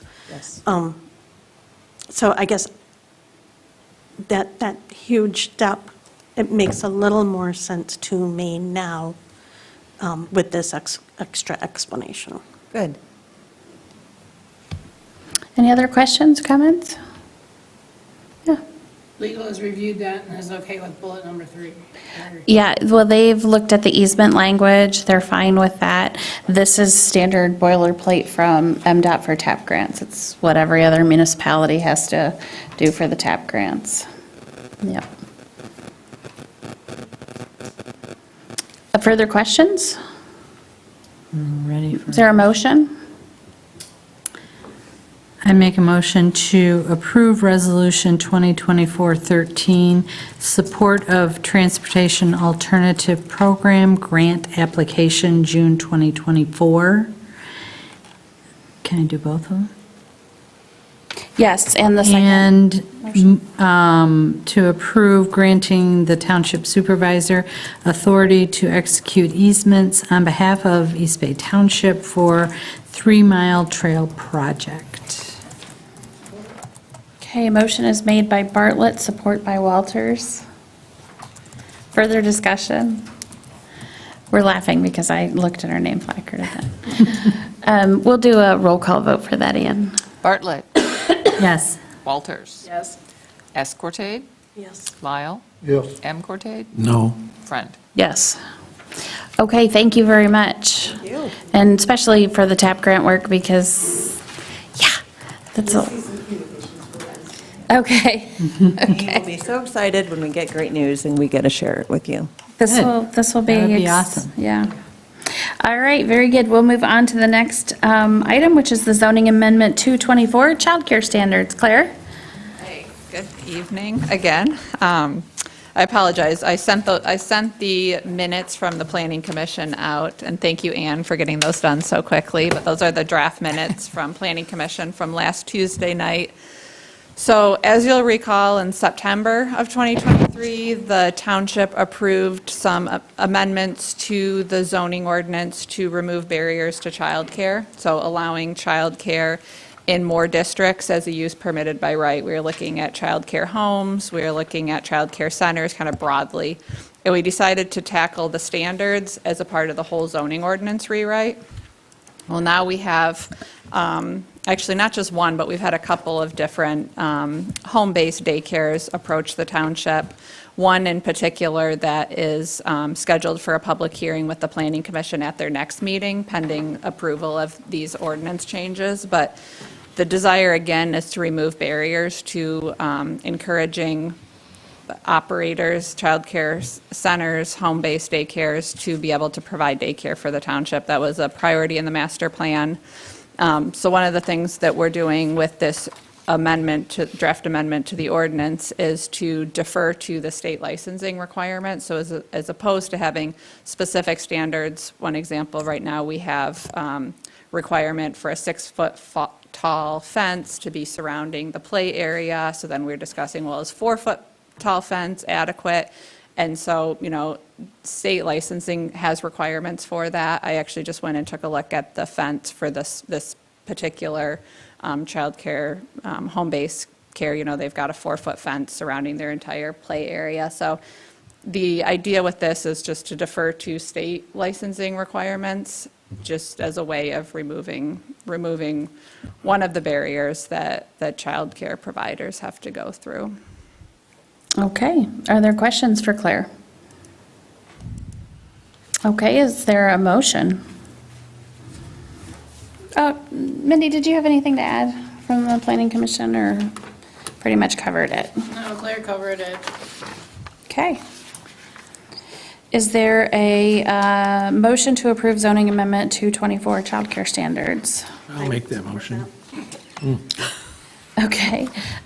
Motion is made by S. Cortade and supported by M. Cortade. Further discussion? Okay, we'll do a roll call vote. Escorted. Yes. M. Cortade. Yes. Lyle. Yes. Walters. Yes. Bartlett. Yes. Front. Yes. All right, thank you very much. You're off the hook. That's all of it, isn't it? Nothing for Bayview, so. No, Bayview, we removed it. Yep. Perfect. Great, thank you. Have a good evening. You can go home now. Okay. Tomorrow at 7. In the mail. DPW standard specifications. You have this information that begins on page 50, and this is from the BPW has taken a look at this, as well as all the engineers of record for the townships. And specifically, I know Wade Trim has taken a detailed look at it. There were some things that were changed, but they weren't, I don't think that there was too much substance, but I really appreciated their take on that, and Jennifer working with them as well. So I did email you the updated handbook. I did not print it for you because it's 300 and some pages. But we are looking to have these approved by all of the townships that are part of the BPW, thank you. So the potential motion is move to approve the revised and updated handbook for sewage and water systems in Acme, East Bay, Garfield, and Peninsula Townships in Grand Traverse County and Elmwood Township in Leelanau County. Those are the 5 watered and sewered partners with the BPW. Are there any questions, or is there a motion? Lynn's have it. Yep. I got a question, but I can't find my DPW. Where it was all rolled out, probably should have printed it out, but I didn't at home. There's some grammar, I think, when they did their line through and they changed names. Somebody needs to read through that because On their redlined? yeah. Okay, well, when you find your sheet, I'm assuming it didn't change substance. Okay, this doesn't have the red line sheet, or at least, No. huh? Well, I probably should have. This has the printed content of the it. If you changes. read it, especially the part that talks about Eagle and the way it was, when you read it, it doesn't, they need to, I don't remember if it was to add or take away one of the. Lines, but it was a typo. Just needs to be looked at, but the question I had is, and I realize DPW is the one that's looking at this, the part about not requiring, basically a hookup with 2 or more, if it's private. You know, that always was that when they put in the sewer line, if they put it in within the growth boundary, that they had to put the ability to be hooked up when the sewer came through. And it sounded to me, when I read that, like they've taken that ability away from us. You mean the leads? Yes. Well, everything here is in the substance, so, And I guess I was just wondering why that was decided to do that. well, you should have called me ahead of the meeting, and I would have tracked that down for Well, I you. was painting and doing a few other things. I understand. But, We don't have a red line paper here. deleted, well, yeah, but again, this memo is all the substance of what that was. So you've got section 7 sewer-wise leads, deleted any specific measurements for placement outside of building limit, installation to an undeveloped parcel, and post requirements for underground purposes. So, I mean, it's including the leads in there.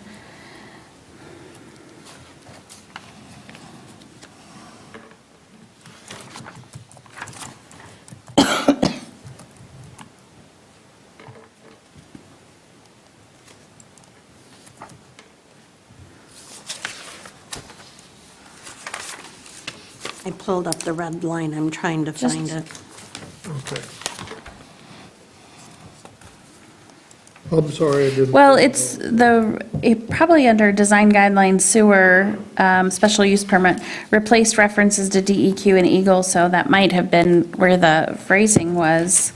And it looks like it starts on page 3 of 341, where C, it says any sanitary sewer which services two or more separate buildings or dwellings shall be deemed public sanitary sewer unless approved by the township and be considered private, and future extensions of the system will not be required by the township. There you go. Future extensions of the system will not be required by the township. And I was under the impression, I don't remember all of it, but it seemed like that the township required if it was within the growth boundary and there was no sewer available at the time, they put in the private. But then when a municipal sewer was available, they had to have the lead to be able to tie in. Because they had to put. No. This is saying the flip side on the back side of the sentence. Unless approved by the township to be considered private, and future extension of the system would not be required by the township. So if it's a private system, then the township wouldn't require future extension of the system. But we do. Right now, as it stands, unless something is. If it's private? If it's private, and the reason it would be private is because if it's within the growth boundary, is because municipal sewers are not available. I remember up there on High Lake Road, between this side of where it backs up to Supply Road, where they're going to develop it, and they were going to have private. Yep, that northeast corner. But they had to have the leads put in, so if sewer ever got up there, that they had to hook in them. This says right here, sanitary sewers shall be designed to take into consideration future service areas. So I think what you're reading, like I said, I think it's the flip side. And then D says, any sanitary sewer which services two or more separate buildings or dwellings shall be deemed a public sewer unless the buildings are part of a singly owned industrial complex or commercial complex or public complex where the future division or ownership is not anticipated, and the extension of the system will not be required. And that's the problem, because that can change. And the whole thing was that under ordinance 109, that if you're within the growth boundaries and sewer is available, you had to hook up. And so what was said before, and, you know, I've been out of it for so long, that if they put in a private, they were able to put in a private system, but they had to have the leads put in, so when sewer did become available, they had to hook in. And that's saying that they will not have to put in the leads. If you put in a private system, then it's going to be a standalone sanitary system. But that's not a sanitary public sewer system for where we would run the line and have the leads. Right, what it is though, is if they're in the growth boundary, if sewer is available, you can't put in a private system. It depends how far they are from the sewer system. Exactly, 200 feet or more, I think, if I remember correctly. If they're 200 feet, 200 foot away from the sewer line. That's individual homes, though. That's not like a development or something. A development is like a half a mile. The whole point was, at least my interpretation of it, that what they're saying by adopting that they do not have to put in a lead for a private system with two or more like they do now. So if a sewer comes through there, if it's within the growth boundary, I don't believe that that's what this is saying. For one, I know that Wade Tribb has gone over this, and Damien's gone over it. And for one, if you know how detailed Damien is, you would appreciate that. But Wade Tribb has gone through this, and we've been through dealing with water and sewer leads where they don't have that access put in before. And the township is actually, in some instance, paid to have the lead portion put in, where the homeowner or property owners paid all of the rest of it. So they would not have. check on it. Yeah, that's Because- fine, but I don't think that that's what this says. Okay, maybe I'm just interpreting it wrong, but I know that what I read there, they're not stating the difference between outside of the growth boundary or inside. Outside the growth boundary, they're exactly right. Inside the growth boundary, it's always been required, even though it's private, because there's no sewer there, so they can't force them to run a sewer a half mile or something for a development. But what they can do is they had them put in leads, so in the future, when the sewer build out to there, then they had to hook in. So I think you need to, one, let me know if you have any real specific technical questions like that prior to, and I understand that you didn't realize that, and that's fine, but we can have that looked at, and, but I don't know that that's the case, and I don't interpret it that way. And I also know how they've been functioning, so I don't think that that's an issue. But we'll certainly have them take a look at this portion of the meeting and that portion of the specifications and let us know. But I don't think that there's a real significant reason in holding this up, in that it's been through our engineer of record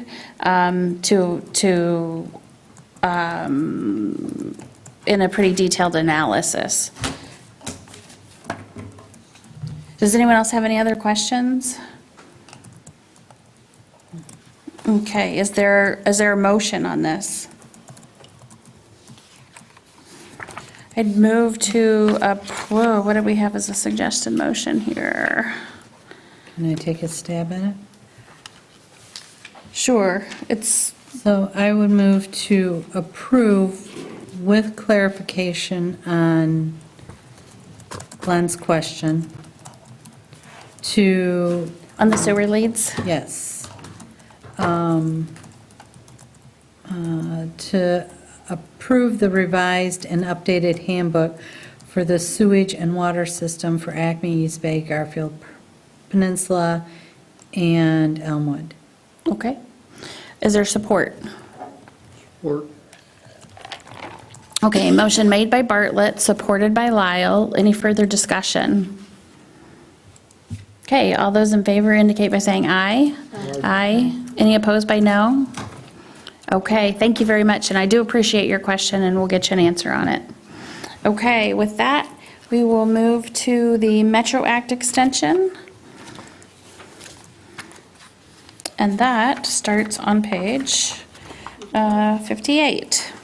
And you've seen these before. They're pretty boilerplate. And what they ask for, and we don't have a suggested motion in there. How about that? I Yeah, left you you do. guys hanging. You do. Oh, do I? Approve with changes or deny. Oh, well, It yeah, was but I usually. Really simple. That's, Yeah, it was. that's not really a motion. Typical. That's not a motion.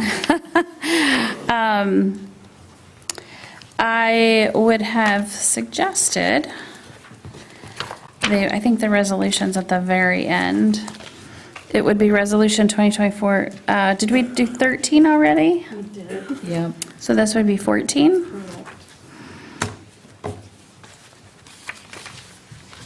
And this resolution includes the approval in general, so I think we just need the resolution approved. Is boilerplate, we've seen them before. We've been holding on to the check until the board approves it. good question. This is where they're gonna put telecommunications on their poles? Is that what this boils down to? I don't know. Sue, did you talk with them? I have not talked with them, it just appeared in the mail. Yes, that's what I took it as. That's kind of what I took it as. Yeah, when I was You know, reading these through it. small, whatever, little. Oh, the